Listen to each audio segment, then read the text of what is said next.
তো আমাদের P5 লেকচারের এই অংশে থাকতেছে থার্মোডাইনামিক্স বা তাপগতিবিদ্যা। তাপগতিবিদ্যা তোমরা জানো দুইটা সূত্র, মানে আমাদের বইয়ে মেনশন করা আছে দুইটা সূত্র মেইনলি চারটা আসলে। তো একটা হচ্ছে প্রথম সূত্র, তাপগতিবিদ্যার প্রথম সূত্র ফার্স্ট ল অফ থার্মোডাইনামিক্স, আর হচ্ছে দ্বিতীয় সূত্র। প্রথম সূত্র আমাদের যেমন নিউটনের ক্ষেত্রে কি ছিল, প্রথম সূত্র আমাদের জড়তা সম্পর্কে আইডিয়া দেয়, বল ছাড়া বস্তু তার জড়তা মেইনটেইন করবে। আর দ্বিতীয় সূত্র বল একটা পরিমাণগত ধারণা দেয় যে F = ma, কত বল দিলে কি পরিমাণ অ্যাক্সেলারেশন হবে। সিমিলারলি আমাদের এখানে থার্মোডাইনামিক্সের প্রথম সূত্র শক্তির কনভার্সন নিয়ে একটা আইডিয়া দেয় যে একটা বস্তু বা একটা সিস্টেম যান্ত্রিক শক্তি কিসে কনভার্ট হতে পারে, তাপে, বা তাপ শক্তি যান্ত্রিকে কনভার্ট হতে পারে, এরা পরস্পর সমতুল্য। আর দ্বিতীয় সূত্র বলে কোন ক্ষেত্রে সম্ভব কোন ক্ষেত্রে সম্ভব না, একটা বাউন্ডারি সেট করে। ঠিক আছে, তো আমরা এখন প্রথম সূত্র থেকে শুরু করতে যাচ্ছি। তাপগতিবিদ্যার প্রথম সূত্র অনেকভাবে বলা যায় যে যান্ত্রিক শক্তি এবং তাপ শক্তি পরস্পর ইকুইভ্যালেন্ট। যত বেশি তুমি তাপ শক্তি দিতে পারবে তত যান্ত্রিক আউটপুট আসবে, যত বেশি যান্ত্রিক আমি ক্ষয় করতে পারবো তত আউটপুট আমি তাপ পাবো। তো ওভাবে না বলে বেস্ট হয় হচ্ছে ক্লসিয়াসের সেই মতবাদটা যে এটা একটা সিস্টেম বললেই আমরা এই চ্যাপ্টারে বুঝবো কি আশেপাশে পরিবেশ, এখানে একটা সিলিন্ডার একটা ঘর্ষণবিহীন পিস্টন, এর ভেতরে আছে আদর্শ গ্যাস, আদারওয়াইজ স্টেটমেন্ট না থাকলে এটা বুঝবো আদর্শ গ্যাস। তো এর মধ্যে আমরা কোনো সিস্টেমে তাপ দিতে পারি, নিতে পারি, কোনো সিস্টেমে সেটা পসিবল না। কোনো সিস্টেমে আমি গ্যাস এন্টার করাতে পারি, বের করে নিতে পারি, কোনো ক্ষেত্রে পসিবল না। এই বেসিসে তোমরা জানো যে সিস্টেমকে কয়েক ভাগে ভাগ করা যায়, যে মুক্ত সিস্টেম, বদ্ধ সিস্টেম, আইসোলেটেড সিস্টেম। তো ওগুলো আসলে আমাদের খুব বেশি কনসার্ন থাকবে না, যখন প্রয়োজন হবে আমরা মেনশন করে দেব। তো এখানে কি বলছে কোয়েশ্চেনে বা সূত্রটা কি বলে, আমি যদি কিছু পরিমাণ তাপ তাকে দেই, এই গ্যাসকে ডিকিউ পরিমাণ তাপ দিলাম, তাহলে এই তাপটা দুইটা কাজে ব্যয় হবে। হারাবে তো অবশ্যই না। দুইটা কাজ কি কি, একটা দেখতে পাবো এই পিস্টনটা একটু উপরের দিকে উঠে গেছে, তার মানে আয়তনে কিছুটা বৃদ্ধি পাবে। তো এটা তো খুবই কমন সেন্স যে ওকে উপরের দিকে ধাক্কা মেরে তারপর সরাতে হচ্ছে পিস্টনটাকে, তার মানে কিছুটা কাজ করতে হচ্ছে, যান্ত্রিক কাজ, ডিডব্লিউ। আর সেই সাথে এই তাপের কিছু অংশ আমরা কি দেখতে পাবো, আগে যদি টেম্পারেচার থাকে T1, এখন টেম্পারেচার হয়ে যাবে T2, মানে তাপমাত্রা একটা চেঞ্জ করবে। ফলে এই তাপমাত্রা চেঞ্জের কারণে আমাদের ভেতরে গতিশক্তি, অন্যগুলো vibrational energy, rotational energy, translational energy, এরকম বিভিন্ন শক্তি, মানে অণুগুলো নিজের কিন্তু কিছু শক্তি থাকে। গতিশক্তি রৈখিক হতে পারে, ঘূর্ণন হতে পারে, ভাইব্রেশনাল হতে পারে। এগুলো সম্মিলিত নামগুলো হচ্ছে তোমার অন্তস্থ শক্তি। তো আমরা যখন এরকম তাপমাত্রা চেঞ্জ দেখবো আমরা বলবো অন্তস্থ শক্তি পরিবর্তন ঘটছে। ওকে, তাই কঠিন ভাষায় বললে তো অন্তস্থ শক্তির পরিবর্তন, আর সহজ ভাষায় বললে তাপমাত্রা চেঞ্জ হচ্ছে। তাহলে দেখো আমি যে তাপটা দিলাম সেটা দুই কাজে ব্যয়িত হলো। একটা হচ্ছে বাহ্যিক কাজ করলো। বাহ্যিক কাজ কেন? কারণ আয়তন আগে সমান নাই, ধাক্কায় ধাক্কায় কাজ করতে হয়েছে তাকে, এবং সেই সাথে তাপমাত্রা বৃদ্ধি পাইছে। কোনো প্রসেসে দেখবো তাপমাত্রা বৃদ্ধি পাবে না, কোনো প্রসেসে দেখবো কাজ হবে না, সেগুলো ডিফারেন্ট কথা। বাট ইন জেনারেল বলতে পারি যে এই তাপটা হারাবে না, তার দুইটা কম্পোনেন্ট থাকবে। ওকে, তো আমরা একটু এগুলোর পরিচয় দেওয়ার চেষ্টা করি। ডিকিউ হচ্ছে কি পরিমাণ তাপ আমি ইনসার্ট করলাম, ডিডব্লিউ হচ্ছে কি পরিমাণ কাজ হলো, আর ডিইউ হচ্ছে কি পরিমাণ তাপমাত্রা বাড়লো। তো এগুলোর আবার পজিটিভ নেগেটিভ আছে। তার আগে একটু বলে নিই, ডিডব্লিউ সমান লেখা যায়, তোমরা অলরেডি জানো, পিডিভি, চাপ ইনটু আয়তন। আর ডিইউ আপাতত ডিইউ থাকো, পরে আমরা আরো এলাবোরেট করব। তো আমরা এখন দেখব কোনটা পজিটিভ কোনটা নেগেটিভ এবং কি মিন করে। ডিকিউ পজিটিভ যদি বলি তাহলে মিন করবে সিস্টেম বলতে তো আমরা কি বুঝবো আগেই বলে দিয়েছি, যে পিস্টন বিশিষ্ট একটা সিলিন্ডার। তাহলে ডিকিউ পজিটিভ মানে সিস্টেমে তাপ দেব, বাইরে থেকে তাপ দেব। ওকে, আর ডিকিউ নেগেটিভ মানে হচ্ছে সিস্টেম তাপ হারাবে, মানে ঠান্ডা হয়ে যাচ্ছে, সিস্টেম তাপ হারাবে। ওকে, সিমিলারলি ডিডব্লিউ এটা পজিটিভ, দেখতেই পাচ্ছি ডিডব্লিউ আসলে পিডিভি, দ্যাট ইজ আয়তন যদি পজিটিভ হয়, আয়তনের চেঞ্জটা, তার অর্থ কি আয়তন বাড়বে। যদি আয়তন বাড়ে তাহলে বুঝতে হবে ডিডব্লিউটা পজিটিভ, আর যদি আয়তন কমে তাহলে ডিডব্লিউ নেগেটিভ। এটাকে আবার একটু সুন্দর ভাষায় বলা হয় আয়তন বাড়ার অর্থ গ্যাস নিজে ঠেলে ঠেলে আয়তন বৃদ্ধি করতেছে। সো আমরা গ্যাস কর্তৃক কৃত কাজ বা সিস্টেম কর্তৃক কৃত কাজ, সিস্টেম নিজেই কাজ করতেছে। আর যদি আয়তন কমে মানে আমি প্রেসারাইজ করতেছি সিস্টেমকে, তখন আমরা বলবো সিস্টেমের উপর কৃত কাজ, সিস্টেমের উপর কৃত কাজ। আর উপরটা ছিল সিস্টেম দ্বারা কৃত কাজ। ওকে, একইভাবে ডিইউ অন্তস্থ শক্তির চেঞ্জ, এটাও দুই প্রকার হতে পারে। কমন সেন্স, যদি তাপমাত্রা বেড়ে যায় তাহলে আমরা বলবো অন্তস্থ শক্তি বাড়ছে, তাপমাত্রা বাড়ে। আর নেগেটিভ মিনিং তাপমাত্রা কমে। ওকে, তো থার্মোডাইনামিক্স চ্যাপ্টারে তোমরা একটা ব্যাপার দেখবা, তাপগতীয় চলক বা থার্মোডাইনামিক ভেরিয়েবল, তাপগতীয় চলক। তো এরকম চলক হচ্ছে চারটা, যেগুলো ভ্যারি করিয়ে করিয়ে আমরা বিভিন্ন সিস্টেমকে বিভিন্ন প্রসেসে আগাতে পারি। পিভিটিকিউ প্রেসার বা চাপ, ভলিউম বা আয়তন, টেম্পারেচার বা তাপমাত্রা, আর কি হচ্ছে তাপ। তো এই চারটা চলকের মধ্যে যে কোনো একটাকে আমরা ফিক্সড রাখি, যে কোনো একটা ফিক্সড। তো যে কথাটা খুব ইম্পর্টেন্ট, এখানে যেহেতু চারটা চলক, তাহলে কয়টাকে ফিক্স করা যায়? চার ভাবে ফিক্সড করা যায়।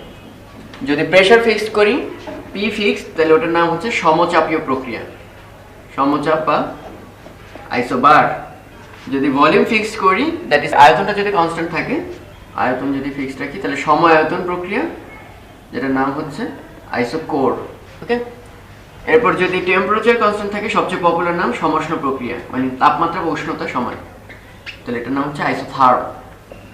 আর লাস্ট প্রক্রিয়াটার নাম হচ্ছে কিউ, যে তাপকে রুদ্ধ করে দেব, তাহলে রুদ্ধতাপ প্রক্রিয়া।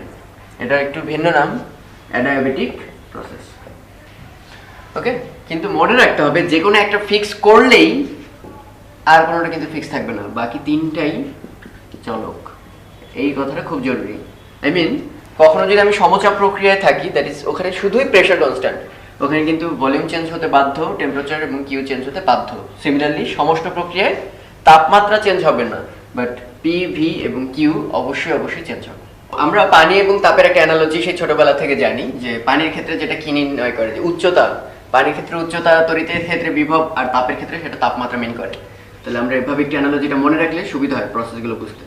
পানির ক্ষেত্রে যেটা পানির লেভেল বোঝাবে বা উচ্চতা বোঝাবে, তাপের ক্ষেত্রে সেটা তাপমাত্রা।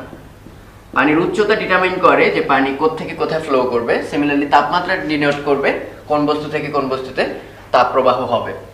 এরপর পানির পরিমাণ, মানে কয় কেজি পানি ঢাললাম, সিমিলারলি ওখানে তাপের পরিমাণ, কত জুল হিট দিলাম, তাপের পরিমাণ। ওকে, আর ওই দিক থেকে আমি যদি বলি পাত্রের সাইজ, মানে বালতির সাইজ সাপোজ, আর ওখানে হবে আমাদের গ্যাসের আয়তন, মানে আমরা যেহেতু গ্যাস সিস্টেম নিয়ে ডিল করতেছি। তো এই তিনটা কথা মনে রাখলে বেশ কিছু জিনিস আমরা মানে ইনটুইটিভ গেস করতে পারবো যে এটাই হওয়ার কথা। যেমন একটা ছোট এক্সাম্পল দিই, এই একটা বালতি আছে, এর মধ্যে আমি কোনো পানি ঢাললাম না, পানির উচ্চতা এখানে, পানি ঢাললাম না মানে পানি না ঢাললে কি হবে? এখন আমি এক কাজ করতে পারি, যে পানি না ঢালা মানে হচ্ছে এই যে পরিমাণ, সিমিলারলি তাপের ক্ষেত্রে সেটা কি হবে? তাপ দিলাম না, ডিকিউ ইকুয়াল টু 0। তাহলে এরপর আমি যদি করি কি, আয়তনটা বাড়িয়ে দিই, পানি ঢাললাম না কিন্তু আয়তন বাড়িয়ে দিলাম, তাহলে সেই ক্ষেত্রে হবে কি? লেভেলটা নেমে যাবে। তার মানে উল্টাভাবে এভাবে বলতে হবে, যদি ভলিউমটা বাড়িয়ে দিই তাহলে আমাদের টেম্পারেচারটা কমে যাবে, কারণ এই যে গ্যাসের আয়তন হচ্ছে পাত্রের সাইজ, পাত্রের সাইজ যদি বড় করা হয় টেম্পারেচার কমবে, আর টেম্পারেচার হচ্ছে এখানে হাইট। আবার এভাবে একটু ভাবতে পারি যে এই একটা পাত্রে পানি আছে, আমরা এই লেভেলটা চেঞ্জ করব না। ওকে, লেভেল চেঞ্জ করব না, সেটা তাপের ক্ষেত্রে কি বলবো? তাপমাত্রা কোনো চেঞ্জ হবে না, ডিইউ বা অন্তস্থ শক্তি পরিবর্তন 0। কিন্তু আমি বললাম কি, আমি পাত্রের সাইজ বাড়িয়ে দেবো, এটা কেমন কথা? পাত্রের সাইজ বাড়িয়ে দিচ্ছি, তাহলে অবশ্যই কি হবে? লেভেল নেমে যাবে। কিন্তু আমি চাচ্ছি যে লেভেল সেম রাখতে, তাহলে অবভিয়াসলি বাইরে থেকে কি করতে হবে? প্রচুর পানি ঢালতে হবে। তাহলে আমরা এখানে বলতে পারি ডিইউ যখন 0, অন্তস্থ শক্তি চেঞ্জ করব না, সেক্ষেত্রে ভলিউম বাড়ালে অফকোর্স কোনটাও বাড়াই দিতে হবে, তাপ দিতে হবে। হ্যাঁ, বাইরে থেকে কেজি কেজি পানি ঢেলে লেভেলটা আমরা সেম যায় উচ্চতায় রাখতে পারি। তাহলে এই জিনিসগুলো আসলে ইনটুইটিভলি গেস করা যায়। তো এক নজরে আমরা প্রত্যেকটা ফর্মুলা একটু দেখে নিই। যদি সমচাপ প্রক্রিয়া হয় তাহলে v/t কনস্ট্যান্ট, সমায়তনে p/t কিভাবে বলতে পারতেছি আসলে কথাগুলো একটু খেয়াল করো। সমষ্ণ হলে p/v আছে, কোনো টেম্পারেচার থাকতে পারবে না। সিমিলারলি সমায়তনে কোনো ভলিউম থাকতে পারবে না, আর v/t সমচাপে কোনো প্রেসার থাকতে পারবে না, p নাই, খেয়াল করে দেখো। আর রুদ্ধতাপীয় প্রক্রিয়ার তিনটা ফর্মুলা হচ্ছে pv to the power gamma constant, tv to the power gamma minus 1 constant, আর pt to the power gamma by 1 minus gamma constant. So এই সূত্রগুলো মনে রাখা একটু টাফ, এটা সবার মনে থাকে, pv to the power gamma constant. তো কেউ যদি ভুলে যাও তখন সবাই একটা ফর্মুলা মনে রাখবা, pv ইকুয়াল টু nRT। তাহলে একটা মনে রাখবো, সাপোজ এখানে কি প্রেসার আর ভলিউমের মধ্যে রিলেশন, যদি চাই প্রেসার আর টেম্পারেচারের মধ্যে, তাহলে v সমান কি লিখতে পারি? v সমান লেখা যায় nRT/p। তখন ওটা ইনসার্ট করলেই দেখতে পাবো আসলে ফর্মুলাটা কি। আর যদি একান্তই মনে রাখতে চাও, আমি এভাবে মনে রাখতাম, সাপোজ এখানে টিভি টেলিভিশনের সাথে রিলেশন আছে, টিভির দর্শক একজন কম, হ্যাঁ, -1 এই কথাটা মনে থাকবে, টিভির দর্শক একজন কম। আর এটাকে আমি মনে রাখতাম যেমন পিটি গামা 1 মাইনাস গামা, এটাকে এরকম মনে রাখা যায়। তোমরা পাটালি গুড়ের নাম শুনছো? হ্যাঁ, পাটালি গুড় 1 গ্রাম, গামা ফর গুড়। ওকে, তাহলে পাটালি গুড় 1 গ্রাম। এভাবে মনে রাখার দরকার নেই, কোনো কনফিউশন হলেই এটার মধ্যে ওটা বসালেই বুঝতে পারবো এটার পাওয়ারটা কেমন হবে। তো আমরা এখন একটা ম্যাথ দেখি একটু। একটা টায়ার, এটাকে পাম্প করছি আমরা, ফলে প্রেসার অবশ্যই বাড়তেছে, প্রেসার বাড়তে বাড়তে 4 অ্যাটমসফিয়ার হয়েছে এবং এই সময় টেম্পারেচার হচ্ছে 27 ডিগ্রি সেলসিয়াস তাপমাত্রা। তো অনেক বেশি প্রেসারাইজ করার ফলে এটা হঠাৎ ফেটে গেল।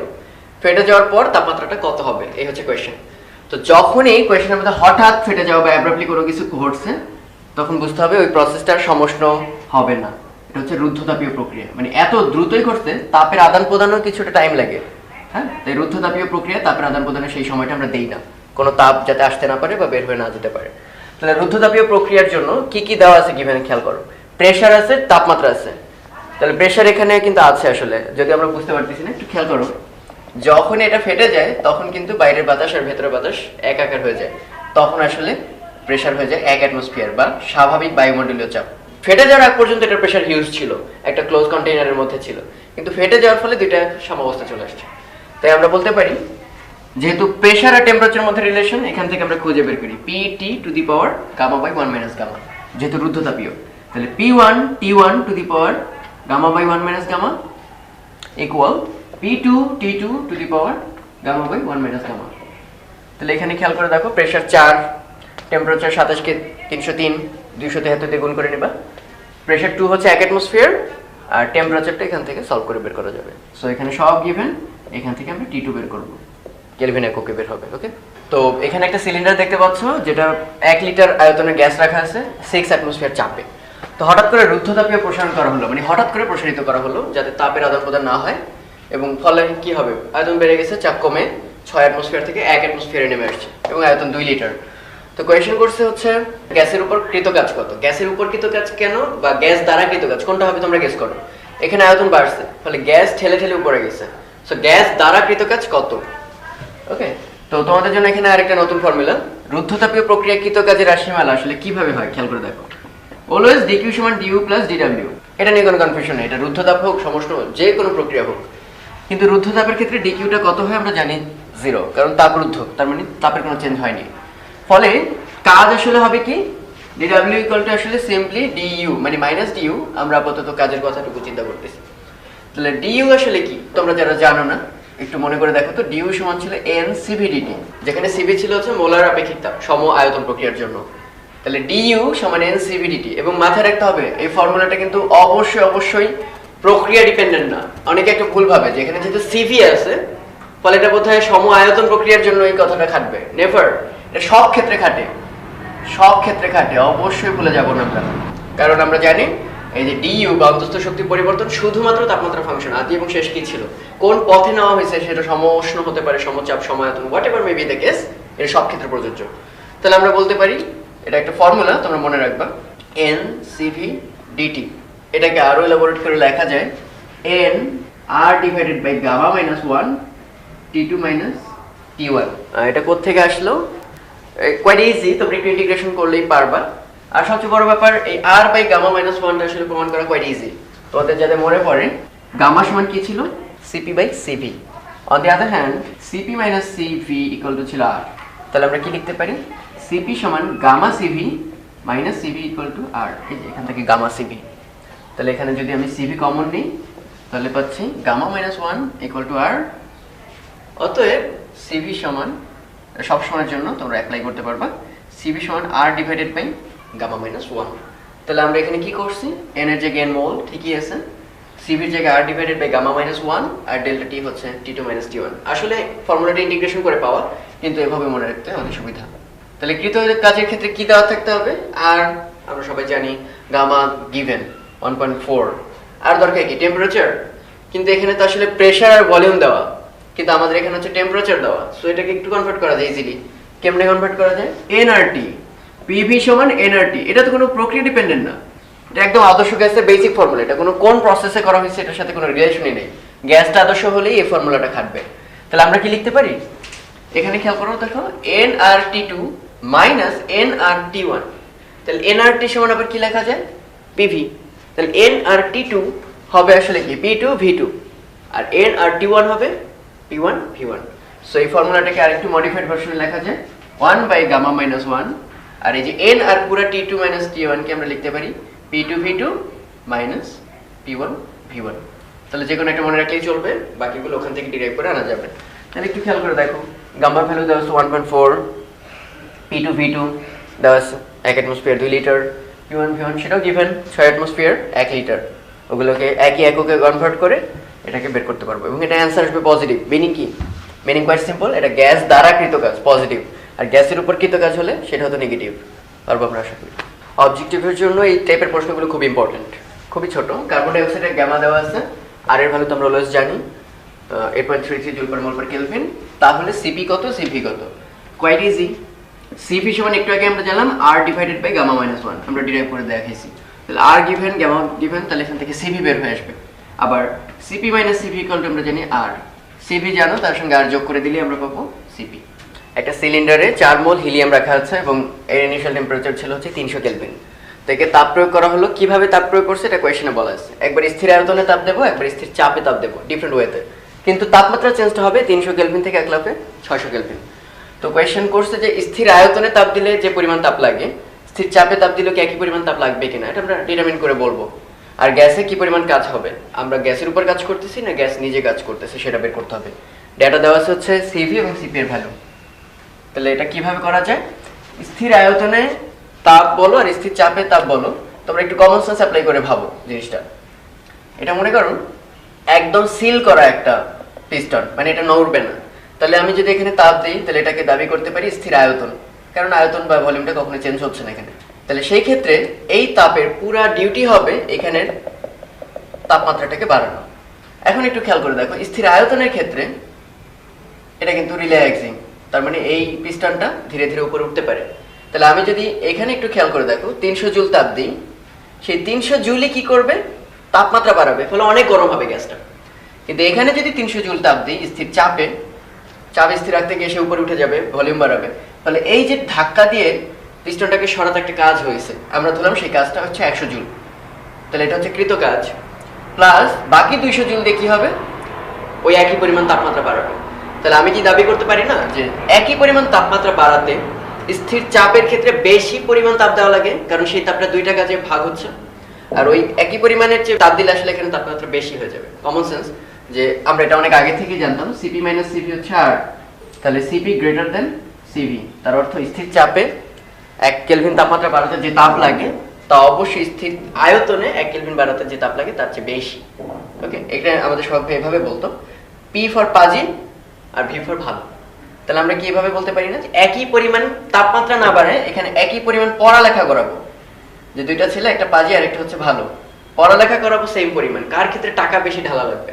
ভালো ছেলের ক্ষেত্রে যে টাকা দেবো পুরোটাই বই কেনার ক্ষেত্রে ব্যয় হবে, আর পাজি ছেলের ক্ষেত্রে বই কেনা এবং আদার্স কিছু কাজ আছে তার। সো তার ক্ষেত্রে যদি একই পড়ালেখা করতে চায় তাহলে মনে করো 300 টাকা হচ্ছে বইয়ের পেছনে খরচ, তাহলে আমার ভালো ছেলেকে 300 পাঠালে পুরোটাই কাজে লাগে কি? বই কেনায়, আর তাকে 500 টাকা দিয়ে দিলে 300 টাকা ব্যয় করা হচ্ছে বই কেনায় আর বাকি 200 টাকা আদার অ্যাক্টিভিটিস। সো বোঝাই যাচ্ছে আসলে কোন ক্ষেত্রে তাপ বেশি দেওয়া লাগে। সো এখানে যেহেতু তাপমাত্রা বাড়ছে 300 কেলভিন, স্থির চাপের ক্ষেত্রে তাপ বেশি দেওয়া লাগবে আর স্থির আয়তনের ক্ষেত্রে তাপ কম দেওয়া লাগবে। আর এই ডিফারেন্সটা কি মিন করে? এই যে 200 যে পার্থক্যটা সেটা কি মিন করে? বাড়তি ঠেলাঠেলির কাজ আর ওইখানে আদার অ্যাক্টিভিটিস। তাহলে এবার আমরা আশা করি পারবো। স্থির আয়তনে তাপ ডিকিউভি সমান আমরা জানি এন সিভি ডিটি। এন হচ্ছে মোল সংখ্যা গিভেন 4 মোল, সিভি দেওয়া আছে, ডিটি হচ্ছে 600 বিয়োগ 300। স্থির চাপে তাপ ডিকিউপি সমান হচ্ছে এন সিপি ডিটি। সিপি দেওয়া আছে, ডিটি আমরা জানি, এন হচ্ছে 4 মোল। তাহলে গ্যাস কি পরিমাণ কাজ করে একটু আগে আমরা বললাম, ওই যে পার্থক্যটাই হচ্ছে বাড়তি কাজ। তাহলে ডিডাব্লিউ হবে ডিকিউপি পাজিকে মানুষ করতে যে পরিমাণ টাকা দেওয়া লাগছে মাইনাস ভালোকে যে পরিমাণ, মানে বইয়ের খরচ বাদ দিলে যা বাকি থাকে তাই হচ্ছে আদার কাজ। ওকে, একটা সিলিন্ডারের মধ্যে 10 মিটার কিউব হাইড্রোজেন আছে এবং তার তাপমাত্রা হচ্ছে 300। এরপর তাকে তাপ দেওয়া হলো, ফলে টেম্পারেচার বেড়ে 303 কেলভিন হয়ে গেল। গিভেন ডাটা হচ্ছে সিভির মান দেওয়া আছে আর তার ঘনত্ব দেওয়া আছে। কোয়েশ্চেন হচ্ছে এই তাপমাত্রা বাড়াতে তাকে কত তাপ দেওয়া লাগলো। তো উল্লেখ হচ্ছে এই তাপটা দেওয়া হয়েছে স্থির আয়তনে, দ্যাট ইজ এই 10 মিটার কিউবটা কখনো চেঞ্জ হবে না, এটা ফিক্সড। তো আমরা একটু খেয়াল করে দেখি, এই জাতীয় জিনিসগুলো আমরা মুখস্থ করবো না কখনো। ফর্মুলা একটাই, ডিকিউ সমান ডিইউ প্লাস ডিডাব্লিউ। ওকে, তো যেহেতু ডিডাব্লিউ সমান আবার কি জানি আমরা পিডিভি, আয়তনের পরিবর্তন ইনটু প্রেসার। যেহেতু বলেই দিলাম স্থির আয়তন, তার মানে এখানে কোনো ডিভি থাকতে পারে না, আয়তনে কোনো চেঞ্জ নাই। সো আলটিমেটলি ডিকিউ তাপ যেটা দেবো সেটা আসলে ডিইউ। আর আমরা বলেছিলাম যে ডিইউ সমান সব সময় হচ্ছে এন সিভিডিটি, সব সময়। কেউ যাতে না ভাবে স্থির আয়তনে স্থির চাপে, যে কোনো ক্ষেত্রে এই ফর্মুলাটা অ্যাপ্লিকেবল, কারণ তাপমাত্রা পরিবর্তনটা প্রসেস ডিপেন্ডেন্ট না। তাহলে এন আমরা জানি না, সিভি কিন্তু আমরা জানি গিভেন, আর ডিটিও আমরা জানি 303 বিয়োগ 300। সো আমাদের আসলে এখন বের করতে হবে এন। তো এন সমান আমরা কি জানি, জি বাই এম না, সেই যে ভর বাই আণবিক ভর, সবসময় মনে রাখবো ভর বাই আণবিক ভর, এটাই হচ্ছে মোল সংখ্যা এন, এই ভর ডিভাইডেড বাই তার আণবিক ভর। তাহলে আমরা কিন্তু সবই জানি হাইড্রোজেন আণবিক ভর কত, সে যে 2, কিন্তু এটাকে কিন্তু কিলোগ্রামে নিয়ে কনভার্ট করে নেব। আর উপর হচ্ছে ভর, ভরটা কিন্তু দেওয়া নেই, দেখো এখানে 10 মিটার কিউব। ভর সমান আমরা কি জানি, সেই যে রো ঘনত্ব সমান ভর বাই আয়তন, অর্থাৎ ভর সমান হবে, ভর হচ্ছে আমাদের এখানে জি, তাহলে জি সমান হবে ঘনত্ব ইন্টু আয়তন। তাহলে ঘনত্ব ইন্টু আয়তন, আয়তন হচ্ছে 10 মিটার কিউব, আর ঘনত্ব দেওয়া আছে 8.9 10⁻²। সো এই দুইটা গুণ করলে, এবং সিভি দেওয়া আছে ডিটি 303 বিয়োগ 300, সলভ করলে আমরা পেয়ে যাব কত তাপ আমাদের দিতে হচ্ছে। আচ্ছা, এখানে একটা কপারের বার দেখতে পাচ্ছ, যে বারটা 1.5 কেজি ভর, এবং এটাকে 30 ডিগ্রি সেলসিয়াস থেকে 60 ডিগ্রি সেলসিয়াস পর্যন্ত উত্তপ্ত করা হলো। তো কিছু ডেটা দেওয়া আছে দেখতে পাচ্ছ, এটা হচ্ছে সেই যে আমরা ক্লাস 9-10 এ পড়তাম আয়তন গুণাঙ্ক, আয়তন প্রসারণ সহগ, রো হচ্ছে তার ঘনত্ব, এস হচ্ছে আপেক্ষিক তাপ। কোয়েশ্চেন করছে এই যে প্রসারণে কৃতকাজটা কত, কত পরিমাণ তাপ আমি দিয়েছি, এবং তার তাপমাত্রার চেঞ্জের ফলে অন্তঃস্থ শক্তির পরিবর্তনটা কত। তো কৃতকাজ তো আমরা জানি যে ডিডব্লিউ ইকুয়াল টু পিডিভি, ওকে। তো এটা তো স্বাভাবিক চাপেই আছে, সো প্রেসার আমরা জানি 1 অ্যাটমসফিয়ার চাপ 101-325 প্যাসকেল, আর ডিভি মানে ভলিউমের চেঞ্জ। তাহলে আমরা যদি একটু ক্লাস 9-10 এ ফেরত যাই, তাহলে ওখানে মনে পড়ে কিনা ডেল ভি ইকুয়াল টু ছিল V naught beta del theta. তাহলে আমাদের এখানে বিটা গিভেন, ডেল থিটা আমরা জানি 60 ডিগ্রি মাইনাস 30 ডিগ্রি সেলসিয়াস, কেলভিনের বিয়োগফলও একই, সেলসিয়াসও একই। আমাদের মেইনলি দরকার হচ্ছে ভি নট, আদি আয়তনটা কত। এখানে কিন্তু আয়তন দেওয়া নেই, কিন্তু ভর দেওয়া আছে, সেই সাথে ঘনত্ব দেওয়া আছে। সো আর কি লাগে, আমরা জানি রো সমান এম বাই ভি, অর্থাৎ ভি সমান এম বাই রো। 1.5 কেজিকে রো দিয়ে ভাগ করলে আমরা ভি নটটা পেয়ে যাবো, আদি আয়তন। তাহলে সেই আয়তন যদি ইনসার্ট করো, বেটা জানো, ডেল থিটা জানো, এখান থেকে ডেল্টা ভিটা পাবা, সেই ডেল ভি এখানে বসাই দেবো, আর এটা স্বাভাবিক চাপ, ফলে পাচ্ছি কৃতকাজ ডিডব্লিউ। তাহলে কৃতকাজ আমরা পেলাম 1 নম্বর সমীকরণ শেষ। এরপর কপারে প্রদত্ত তাপ কত, কোয়াইট ইজি, এখানে টেম্পারেচার চেঞ্জ আছে, আপেক্ষিক তাপ আছে। সো ডিকিউ সমান আমরা জানি M S del theta, mass জানি 1.5 কেজি, এস দেওয়া আছে 387, আর ডেল থিটা আমরা জানি 30 কেলভিন। ডিইউ কি, তো এটা তো কোয়াইট ইজি, যে ডিকিউ সমান আমরা জানি ডিইউ প্লাস ডিডব্লিউ। তাহলে একটু আগে আমরা ডিডব্লিউ বের করছি, এইমাত্র আমরা ডিকিউ জানলাম, তাহলে এখান থেকে ডিইউটা বের হয়ে যাবে, ওকে। তো এখানে দেখতে পাচ্ছ একটা সিলিন্ডার, সাপোজ ভি আয়তনের, এটার মধ্যে 200 ডিগ্রি সেলসিয়াস তাপমাত্রায় 32 গ্রাম অক্সিজেন রাখা আছে। তো এটাকে সমস্ত প্রক্রিয়ায় প্রেসারাইজ করলাম, ফলে এটা চেপে ভি/3 মানে আগের আয়তনের 1/3 হয়ে গেল। তো যেহেতু আমরা চাপ দিয়েছি, বুঝতে পারতেছি আমরা কাজ করছি, এবং সেটা হচ্ছে গ্যাসের উপর কৃতকাজ, আর যদি প্রসারিত হয় গ্যাস দ্বারা কৃতকাজ আমরা জানতাম। তো সেই কৃতকাজটা রাশিমালা কত, তো আমরা আগে থেকেই জানি কৃতকাজ সমান পিডিভি, বাট এটা তো আসলে খুবই ক্ষুদ্র পরিবর্তন ডিভি এর জন্য, প্রেসারও কিন্তু এখানে চেঞ্জিং। সো আলটিমেটলি আমাদের কিন্তু এটাকে ইন্টিগ্রেট করতে হবে টোটাল বের করার জন্য। তো আমরা একটা ফর্মুলা বের করে ফেলি, W equal to integral of PDV. On the other hand PV equal two আমরা কি জানতাম, এনআরটি। তো ওখানে আমরা পি এর জায়গায় সেটা বসাই দিই, nRT by V dV integration V one to V two, limit দিলাম। তারপরে এখানে এন আর যেহেতু সমস্ত প্রক্রিয়া টিও কনস্ট্যান্ট, তাহলে থাকলো 1 by V dV limit V one থেকে ভি2। তাহলে আমরা এখান থেকে লিখতে পারি nRT ln V two by V one, পরের আয়তন ডিভাইডেড বাই আদি আয়তন। তাহলে আমরা এখানে দেখতেই পাচ্ছি পরের আয়তন হচ্ছে আদি আয়তনের 1/3, তাহলে ভি2 বাই ভি1 হচ্ছে আসলে 1/3, তাহলে এই মানটুকু আসবে 1/3 লন 1/3 এন আর টি, আর এর ভ্যালু আমরা জানি 8.31। এখানে মোল দেখতেই পাচ্ছ 32/32, দ্যাট ইজ কত, 1 মোল। আর টেম্পারেচার 200 ডিগ্রি সেলসিয়াসকে কেলভিনে কনভার্ট করতে হবে, এটা কেলভিন স্কেলে অবশ্যই। তাহলে সলভ করলে আমরা একটা নেগেটিভ অ্যান্সার পাবো, দেখতে পাচ্ছ, কারণ লন 1/3 এর মান হচ্ছে নেগেটিভ। এবং আমরা জানি ডাব্লিউ নেগেটিভ এর মিনিং কি, মিনিং হচ্ছে গ্যাসের উপর কাজ করতেছি, আয়তন কমতেছে, গ্যাসের উপর কাজ। যেহেতু কোয়েশ্চেনে বলেই দিয়েছে গ্যাসের উপরে কাজ কত, ফলে নেগেটিভ আর অ্যান্সারে রাখার দরকার নেই। কিন্তু যদি চাইতো যে কত কাজ হচ্ছে, তাহলে কিন্তু অ্যান্সার নেগেটিভ দিয়ে মিন করে দিতে হতো যে এটা গ্যাসের উপর কাজ হচ্ছে। তো এই প্রবলেমটা ইসাক স্যারের একটা খুব বিখ্যাত প্রবলেম, ইসাক স্যারের বইয়ে আছে এটা, যে পিভি ডায়াগ্রাম দেখতে পাচ্ছ, এখানে হচ্ছে ইনিশিয়াল স্টেট, এটা হচ্ছে ফাইনাল স্টেট। ইনিশিয়াল থেকে ফাইনালে দুই ভাবে গেছে, ইনিশিয়াল থেকে এ হয়ে তারপর এফ এ গেছে, ইনিশিয়াল থেকে বি হয়ে তারপর এফ এ গেছে, বা উল্টাটা এফ থেকে আইতে চলে আসছে, অথবা এফ থেকে আইতে ডিরেক্ট আসা যায়। মানে এভাবে ভাবতে পারো, আই থেকে এফ এ গেছি এই পথে, আর ফেরা গেছে দুইটা রাস্তায়। তো গ্রাফের মধ্যে এই লাইনগুলো কিন্তু মিনিং আছে, খেয়াল করে দেখো। এখানে পি কিন্তু কনস্ট্যান্ট, তার মানে এটা একটা সমচাপ প্রক্রিয়া।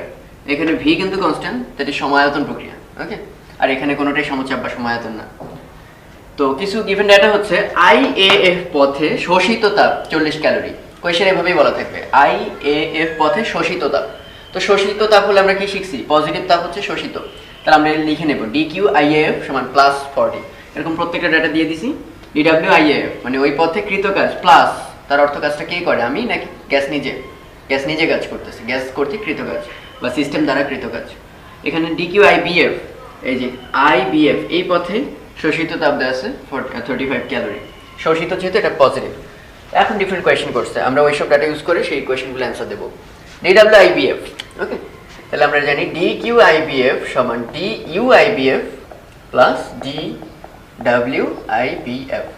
তো তোমরা সবাই মনে রাখবা, ইউ এর যে চেঞ্জটা সেটা কিন্তু পথের উপর ডিপেন্ড করে না, ডিপেন্ড করে স্টেটের উপর। দ্যাট ইজ আদি আর শেষ কি অবস্থা ছিল। তাহলে আদি ছিল আইতে, শেষ ছিল এফ এ। ফলে IBF না IAF নাকি IF, এই তিনটার মধ্যে কোনো পার্থক্য নেই। সো আলটিমেটলি IBF বলো আর যাই বলো, এটার নাম দেবো IF। তাহলে এই IF-টা কিভাবে পাবো? BF হোক, IF হোক বা IAF হোক, তিনটেই কিন্তু ইকুয়াল। তাহলে সেটা আবার পাওয়া যাবে এই দুটো ডেটা থেকে। খেয়াল করে দেখো, এখানে DQIAF দেওয়া আছে, DWIAF দেওয়া আছে। তাহলে আমরা এখান থেকে লিখতে পারি DQIAF equal DUIAF plus DWIAF। Similarly এখানে অন্তস্থ শক্তির পরিবর্তনটা পথের উপর নির্ভর করে না, আদি আর শেষ IF। সো এখানে DUIF কে আমরা আসলে পেয়ে যাচ্ছি প্লাস DWIAF, DQIAF।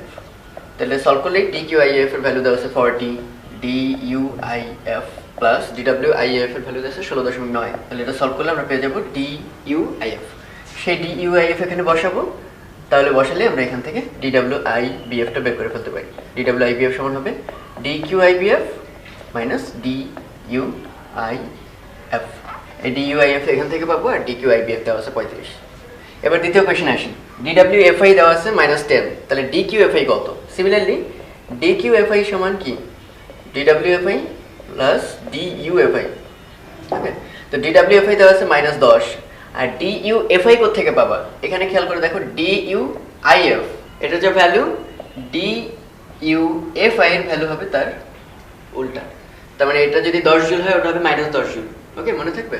তাহলে DUFI কিন্তু আমাদের জানা আছে, আর এটাও গিভেন। তাহলে আমরা এখান থেকে সলভ করে DQFI টা পেয়ে যাব। এবার থার্ড কোয়েশ্চেন হচ্ছে, এবার UI এটার অ্যাবসলিউট ভ্যালু দেওয়া আছে 8 ক্যালোরি।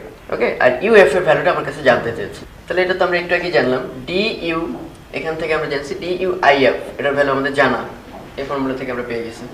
DUIF মানে কি আসলে? UF minus UI। তাহলে এটা আমাদের জানা আছে, UI দেওয়া আছে। তাহলে এখান থেকে আমরা সলভ করে ইউ ফাইনালটা বের করে ফেলতে পারি। এবার লাস্ট কোয়েশ্চেনটা দেখো, UB 20 ক্যালোরি। তাহলে DQIB কত? তাহলে DQIB সমান কি?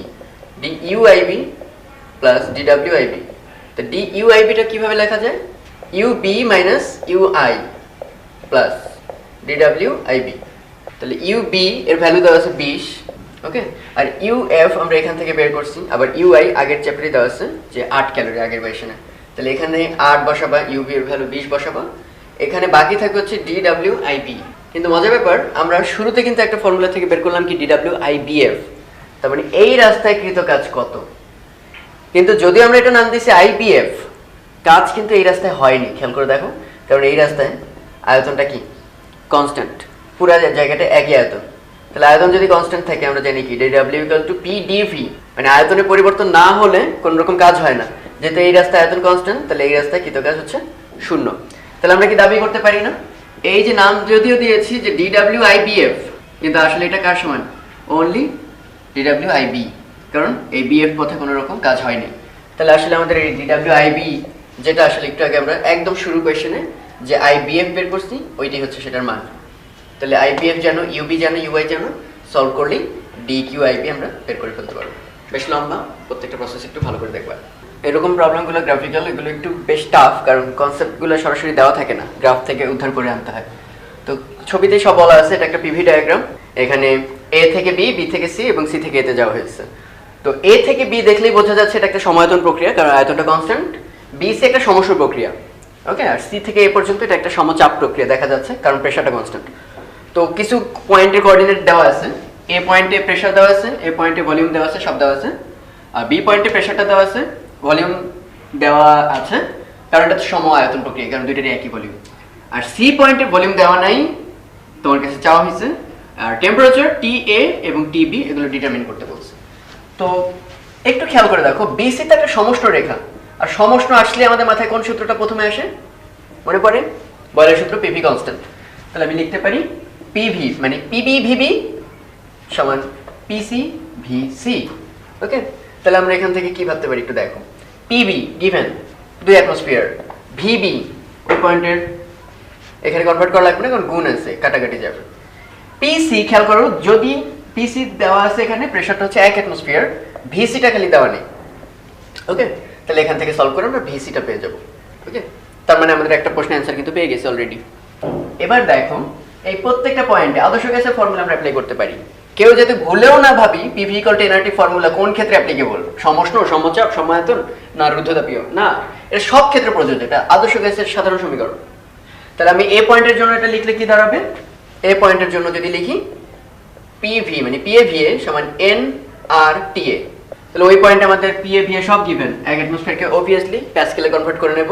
তাহলে পিএ দেওয়া আছে, ভিএ দেওয়া আছে 22.4, মোল দেওয়া আছে 1 কিলোমোল, আর আমরা জানি তোমার 8.3, আর এখান থেকে তাহলে সলভ করলে টিএটা পেয়ে যাব। তাহলে আরেকটা প্রশ্নের আনসার আমরা পেয়ে গেছি টিএ। এবার যদি বি পয়েন্টে আমরা অ্যাপ্লাই করতে যাই, তাহলে দাঁড়াবে কি পিভি ইকুয়াল টু এনআরটি, তো তাহলে PB VB equal to N R TB. Okay, তাহলে পিবি ইকুয়েশনই দেওয়া আছে 2 অ্যাটমসফিয়ার, কনভার্ট করবা প্যাসকেলে। ভিবি দেওয়া আছে 22.4 মিটার কিউব, এন দেওয়া আছে 1 কিলোমোল, আর আমরা জানি এখান থেকে সলভ করলে টিবিটা বের হয়ে আসবে। সো আমরা টিবি জানি, টিএ জানি, ভিসি জানি, সো ডান।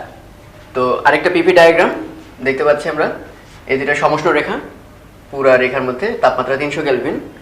আর এ পয়েন্ট থেকে আরেকটা রেখা দেখতে পাচ্ছ বি পয়েন্ট পর্যন্ত বিস্তৃত, এই পয়েন্ট হচ্ছে রুদ্ধতাপীয় রেখা। ওকে, তার মানে এ পয়েন্ট আর বি পয়েন্টের মধ্যে তাপমাত্রা কিন্তু সেম না। এর অর্থ হচ্ছে টিএ 300 কেলভিন কিন্তু টিবিটা 300 কেলভিন না। তাহলে আমাদের ডিটারমিন করতে হবে হচ্ছে এই শেষ টেম্পারেচারটা কত হবে, আর সেই সাথে এই শেষ পয়েন্টের প্রেসারটা কত হবে।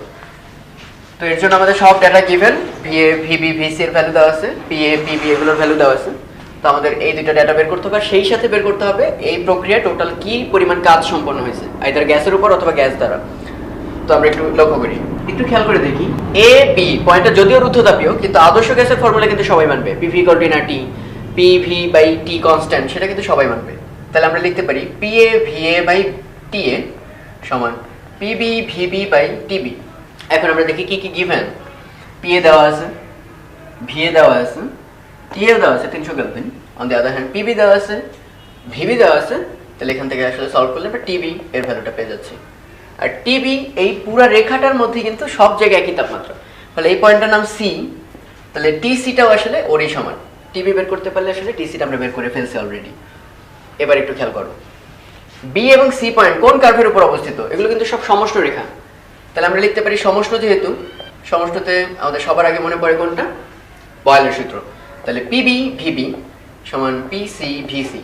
ওকে, তাহলে এখানে আমরা দেখি পিবি ভিবি গিভেন, আর পিসি আমরা জানি না, বাট ভিসি কিন্তু given 0.1 metre cube. So VC জানি, পিএ জানি, ভিবি জানি, তাহলে আলটিমেটলি আমরা এখান থেকে পিসিটা পেয়ে যাচ্ছি। তাহলে আমাদের পিসি আননোন ছিল, টিবি আননোন ছিল, আমরা দুটোই বের করছি। এখন বের করতে হচ্ছে কি পরিমাণ কাজ। তাহলে এখানে কিন্তু অবশ্যই একটু ব্যাপার খেয়াল রাখতে হবে, সেটা হচ্ছে কাজ নির্ণয়ের সময় দেখো এই রেখা এবং এই রেখা পথে আসছে। সো আমাদের এই রেখার আন্ডারে যতটুকু ক্ষেত্রফল আছে সেই পুরো ক্ষেত্রফলটা আমাদের ডিটারমিন করতে হবে। এটা রুদ্ধতাপীয় আন্ডারে, আর এই হচ্ছে সমষ্ণর আন্ডারে ক্ষেত্রফল। তো আমরা একটু আগেই তোমাদের সেই যে সমষ্ণ প্রক্রিয়া এবং রুদ্ধতাপীয় প্রক্রিয়ায় কৃতকাজের রাশিমালা কিন্তু শিখিয়ে ফেলছি। সেটা কি ছিল, যদি রুদ্ধতাপীয় প্রক্রিয়া হয় তাহলে ডাব্লিউ হবে n R divided by gamma minus 1 T2 minus T1। তাহলে এই এন আর T2 কে আবার লেখা যায় কি, ultimately 1 by gamma minus 1, n R T2 মানে P2 V2, PV equal to nRT always. তাহলে P2 V2 minus P1 V1। এখানে সব গিভেন ডাটা আছে, তুমি ওখান থেকে বের করে ফেলতে পারবে। একইভাবে যদি সমষ্ণ কার্ভের আন্ডারে ক্ষেত্রফল বের করতে চাও, মানে কাজ বের করতে চাও, তার জন্য ফর্মুলা আমরা অলরেডি শিখিয়েছি। সেটা ছিল হচ্ছে n R T ln V2 by V1। তো যেহেতু আমরা সব রাশিমালা বের করতে পারছি, অনেক রাশিমালা দেওয়া আছে, তাহলে এটার নাম W2, এটার নাম W1, সলভ করে টোটাল কৃতকাজ WT হবে W1 প্লাস W2। সো এইসব ফর্মুলার উপর আমাদের একটু হাত পাকাতে হবে। এখানে একটা সিলিন্ডার দেওয়া আছে, সেই সিলিন্ডারে হচ্ছে 2 মোল আদর্শ গ্যাস আছে। তো এর মধ্যে আমরা সমচাপীয় প্রক্রিয়াটার নাম লিখে দিলাম। সমচাপ প্রক্রিয়ায় 4000 জুল তাপ আমরা সাপ্লাই দিলাম। ওকে, গ্যাসকে 4000 জুল তার মানে সে চাপটা শোষণ করছে, ফলে তার টেম্পারেচার বেড়ে গেছে হচ্ছে 100 কেলভিন। তো কোয়েশ্চেন করছে গ্যাস দ্বারা কৃতকাজ কত। গ্যাস দ্বারা কেন বলা হলো, কারণ এখানে পিস্টনটা উপরে উঠে যাবে, ফলে আয়তন বাড়বে, ফলে গ্যাস নিজে ধাক্কায় ধাক্কায় উপরে উঠতেছে। সো গ্যাস দ্বারা কৃতকাজ। এরপর হচ্ছে অন্তস্থ শক্তির পরিবর্তন কত, মানে তাপমাত্রা চেঞ্জ আমাদের হিসাব করে অন্তস্থ শক্তি DU ওটা বের করতে হবে। আর গ্যামা, এই যে গ্যাসটা দেওয়া আছে এটার ভ্যালু কত। তো সিম্পল অঙ্কটা, কিন্তু প্রথমে মনে হতে পারে ডেটার একটু কম আছে। যেমন আমরা ফার্স্ট ল অনুসারে কি জানি, DQ সমান DU plus DW, that is প্রযুক্ত তাপটা দুইটা কাজে ব্যয় হয়। একটা হচ্ছে তাপমাত্রা বৃদ্ধিতে মানে অন্তস্থ শক্তি বৃদ্ধিতে, আর একটা হচ্ছে বাহ্যিক কাজ সম্পাদন। তো এখানে একটু খেয়াল করার বিষয় সেটা হচ্ছে আমরা জানি DQ এখানে গিভেন 4000 জুল, এবং যেহেতু তাপ দেওয়া হলো তাহলে এটা পজিটিভ। DU আমরা জানি এটা নির্ণয় করতে হবে, আর এখানে DW সেটা আমাদের নির্ণয় করতে হবে আসলে এই যে গ্যাস দ্বারা কৃত কাজ। সো আলটিমেটলি আমাদের এখানে দুইটা আননোন। তো কেউ যদি ভাবে যে DU তো আলাদা একটা ফর্মুলা আছে, সেটা তো আমরা জানি যে DU সমান NCVDT, এটা আমরা অলওয়েজ ব্যবহার করব। কেউ যাতে না ভাবি যেহেতু CVS এ সময় আয়তন প্রক্রিয়া হতে হবে আর এখানে সমচাপ, নট অ্যাট অল। অন্তস্থ শক্তির পরিবর্তন পদ্ধতিটার উপর বা পাথের উপর ডিপেন্ড করে না, ডিপেন্ড করে অনলি স্টেট বা পয়েন্টের উপর। এ থেকে বিতে গেল, কোন পাথে গেল এটার উপর চেঞ্জ হবে না। ওকে, আদি আর শেষ তাপমাত্রা ডিফারেন্স।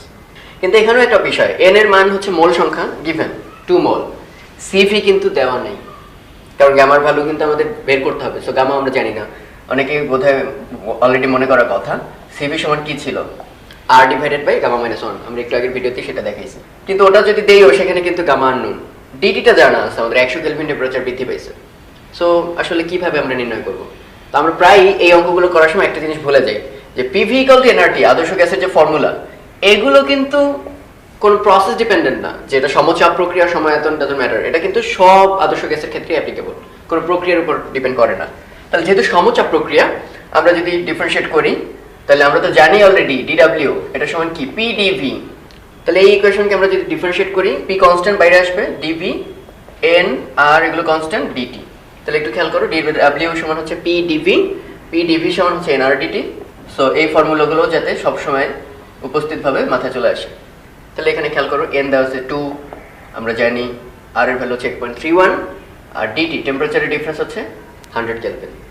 সো আলটিমেটলি আমরা DW জানি, তাহলে এখানে যদি DW বসাই দিই আর এখানে 4000 জানা আছে, তাহলে এখান থেকে আমরা পাবো DU। তার মানে DU আমরা নির্ণয় করতে পারলাম। সেকেন্ড কোয়েশ্চেন অ্যান্সারও পেলাম, ফার্স্ট কোয়েশ্চেন তো আমরা এখানেই জানলাম। তাহলে এবার গ্যামা কত একটু খেয়াল করে দেখো, DU সমান আবার কি জানলাম, NCVDT। DU এর ভ্যালু আমাদের জানা আছে, n দেওয়া আছে 2 মোল, DT আমাদের 100 কেলভিন। তাহলে এখান থেকে কি নির্ণয় করা যাবে, CV। তাহলে এখান থেকে CV বের করে ফেলবো আমরা। আবার আমরা কি জানি, দুইটা ফর্মুলা যে কোনো একটা অ্যাপ্লিকেবল। CP সমান কি জানি, CV প্লাস R, বা CP মাইনাস CV সমান R। আর এর ভ্যালু আমাদের জানা, CV ও জানা। সো আলটিমেটলি এখান থেকে কি পাবো, CP পাওয়া যাবে। আর গামা সমান আমরা কি জানি, CP বাই CV। এভাবে বের করতে পারি অথবা ডাইরেক্ট বের করতে পারি। এখান থেকে যেহেতু CVটা আমাদের নির্ণয় করা হয়ে গেল, CV সমান আমরা জানি R divided by gamma minus 1। তাহলে R জানো, CV জানো, এটা সলভ করলে আসলে আমরা গামা পেয়ে যাবো। সো যে কোনো ওয়েতে যাও না কেন, আসলে আমাদের হাতে ফর্মুলা আছে। তো এটা একটা সুন্দর অঙ্ক, বেশ বড় দেখতে পাচ্ছ তোমরা। বামের আর ডানের ছবিটা আসলে একই, দুটো অবস্থা দেখানো হচ্ছে। এটা একটা সিলিন্ডার, মাঝখানে একটা পিস্টন, বলা আছে তাপ অপরিবাহী পিস্টন, দ্যাট ইজ ডান পাশের কোনো তাপমাত্রা বামে পেনিট্রেট করে আসতে পারে, রুদ্ধতাপীয়। তো এখন কি কোয়েশ্চেন করা হয়েছে, ইনিশিয়ালি দুইটা রুমের মানে দুইটা সেগমেন্টে ভাগ করে ফেলছে, যেহেতু দুইটারই PVT same, P0 V0 T0 P0 V0 T0। তো এরপর কি করা হলো, ডান পাশের চেম্বারে আমরা DQ পরিমাণ তাপ দিলাম, যাতে করে সে প্রসারিত হয় রুদ্ধতাপীয় ভাবে। আর রুদ্ধতাপীয় না বললেও বুঝি আমরা, তাপ অপরিবাহী পিস্টন, সেই পাশে তাপের কোনো আদান প্রদান হবে না। তো আমরা তাপ দিলাম, ফলে কি হবে, এই পাশ প্রসারিত হবে, প্রসারিত হয়ে এখন চাপ, ভলিউম, টেম্পারেচার সব চেঞ্জ হবে। চেঞ্জ হবে না কোনটা, খালি DQ, আই মিন রুদ্ধতাপ প্রক্রিয়া, ওই পাশে কোনো তাপ যাবে না। আর এখানে ছিল P0 V0 T0, সেই জায়গায় হয়ে যাবে চাপ খেয়ে P1 V1 T1। এই হচ্ছে কন্ডিশন বর্ণনা করা আছে। গ্যামার ভ্যালু দেওয়া আছে গ্যাসের, দুই পাশে একই গ্যাস। ওকে, গামার ভ্যালু হচ্ছে 1.5। তো বিভিন্ন প্রশ্ন করতে দেখতেই পাচ্ছ, বামের যে চেম্বারটা সেই চেম্বারের DS মানে এন্ট্রপিক চেঞ্জটা কত, এরপর কোয়েশ্চেন করছে V1 কত হবে, আগে ছিল V0, নতুন V1 টা কত হবে, T1 টেম্পারেচারটা কত হবে, T2 ডান পাশের রুমের টেম্পারেচারটা কত হবে, বামের কক্ষের উপর কৃত কাজ। কারণ খেয়াল করো ডান পাশের চেম্বারটা বামের উপর চাপ দিছে, সো ডান পাশের চেম্বার বামের উপর কত কাজ করলো সেটা কোয়েশ্চেনে চাওয়া হলো DW। আর V2 ডান পাশের চেম্বারের ভলিউমটা কত হবে। তো একটা ডাটা বাড়তে গিভেন আছে যে P2 টা P0 এর মাধ্যমে প্রকাশ করা আছে, মানে P2 আদি অবস্থা থেকে কত চেঞ্জ হয়েছে এটা বলে দিছে। আর আমরা যত অ্যান্সার বের করব সব P0 V0 এবং T0 এদের মাধ্যমে প্রকাশ করতে হবে আলটিমেটলি, যে আদিতে কি ছিল পরবর্তীতে কি হয়েছে। তো একটু শুরু করা যাক। প্রথমে আমরা দেখতে পাচ্ছি বামের কক্ষের এন্ট্রপিক চেঞ্জ আসলে হবে না। হবে না কেন? এন্ট্রপির ফর্মুলা কি ছিল, dS = dQ/T। তাহলে আমরা তো সব তাপ দিছি ডানের চেম্বারে এবং আমরা বলছি ইনসুলেটিং, দ্যাট ইজ পিস্টনটা বাম পাশে কোনো রকম তাপ প্রেরণ করতে পারবে না। তার মানে বামের চেম্বারে dQ বা তাপের পরিবর্তন আগেও যা ছিল পরেও একই, সো চেঞ্জ নাই, আলটিমেটলি dS = 0, বাম কক্ষের পরিবর্তন নাই, এন্ট্রপি। এরপর সেকেন্ড কোয়েশ্চেন থেকে আমরা শুরু করলাম, V1 কত হবে। তো এই যে সংকোচনটা হলো এটা কিন্তু আসলে একটা রুদ্ধতাপীয় সংকোচন। রুদ্ধতাপের ক্ষেত্রে আমরা সেই যে ফর্মুলা জানি, PV⁴ = কনস্ট্যান্ট। তার অর্থ আগে ছিল P0 V0⁴ আর পরে হবে P1 V1⁴ এই PV⁴ কোনো পরিবর্তন নাই। এখান থেকে লিখতে পারি V1 / V0⁴ = P0/P1। অর্থাৎ V1/V0 হবে P0/P1 1/γ। এই যে এখানে গামা আছে, ওই পাশে গেল 1/γ। অর্থাৎ V1 হবে V0 P0/P1 1/γ। গামার ভ্যালু আছে 1.5, দ্যাট ইজ 3/2। তাহলে 1/γ হবে 2/3। তাহলে আমরা এই একটা ফর্মুলা পেলাম। তাহলে এখানে আমরা V0 এবং P0 এর মাধ্যমে যদিও প্রকাশ করলাম, কিন্তু এখানে P1 কিন্তু জানি না। আমাদের কোয়েশ্চনে গিভেন কিন্তু P2, সো আমাদের P1 এবং P0 এর মধ্যে একটা রিলেশন বের করতে হবে এবং এটা খুব টাফ না। সেটা হচ্ছে খেয়াল করো, এটা তো জানি আমরা যে দুই পাশে প্রেসার কিন্তু সমান না থাকলে এই পিস্টনটা কিন্তু নড়াচড়া করতো। খুবই কমন সেন্স। ডান পাশে প্রেসার যদি বেশি হয় বামে সরে যাবে, আর বামে প্রেসার যদি বেশি হয় পিস্টনটা ডানে সরতে থাকবে। যেহেতু পিস্টনটা স্টেবল, তার অর্থ হচ্ছে এই দুই পাশে প্রেসারটা আসলে সমান, P1 = P2। তাহলে আমরা অবশ্যই লিখতে পারি P1 = P2 আবার দেওয়া আছে P0 এর মাধ্যমে। সো আমাদের কাজ আসলে হয়ে গেছে, 64/27 × P0। এটাকে যদি আমরা এখানে বসাই দিই তাহলে V1 = V0, আর এখান থেকে লেখা যায় P0/P1 হবে 27/64। তাহলে এই যে P0/P1 হচ্ছে 27/64 2/3, যেটাকে লেখা যায় 9/16 × V0। তাহলে আমরা একটা প্রশ্নের অ্যান্সার পেয়ে গেলাম। V1 কত হবে, সেটা হবে আদি আয়তনের 16/9। তাহলে এবার আমাদের বের করতে হবে T1 টা কত। শুরুতে টেম্পারেচার ছিল T0, এরপর হয়ে গেছে T1। তো আমরা তো জানি সেই যে বয়েল এবং চার্লসের যে ফর্মুলাটার মিলিত সূত্র P0 V0/T0 মানে P1 V1/T1, এটা সব ক্ষেত্রে খাটবে যদি আদর্শ গ্যাস হয়। তাহলে এখানে P0 V0 T0 গিভেন, ওকে। আমাদের বের করতে হবে হচ্ছে T1। অর্থাৎ T1 হবে P1 V1 × T0 / P0 V0, ওকে। তাহলে আমরা এখান থেকে লিখতে পারি, খেয়াল করে দেখো, T0 P0 V0 নিয়ে আমাদের কোনো হেডেক নেই, এগুলো গিভেন ডাটা। তাহলে T0 / P0 V0 P1 × V1। তো P1 সমান তো P2, আমরা বলছিলাম যে এই দুই পাশে প্রেসার সমান বলে পিস্টনটা এখানে দাঁড়ানো। তাহলে P1 তার বদলে আমরা আসলে P2 এর ভ্যালু বসাবো। P2 তো আমরা জানি 64/27 × P0। তাহলে 64/27 × P0 ইনটু V1 আমরা একটু আগে ডিটারমিন করছি 9/16 × V0, 9/16 × V0।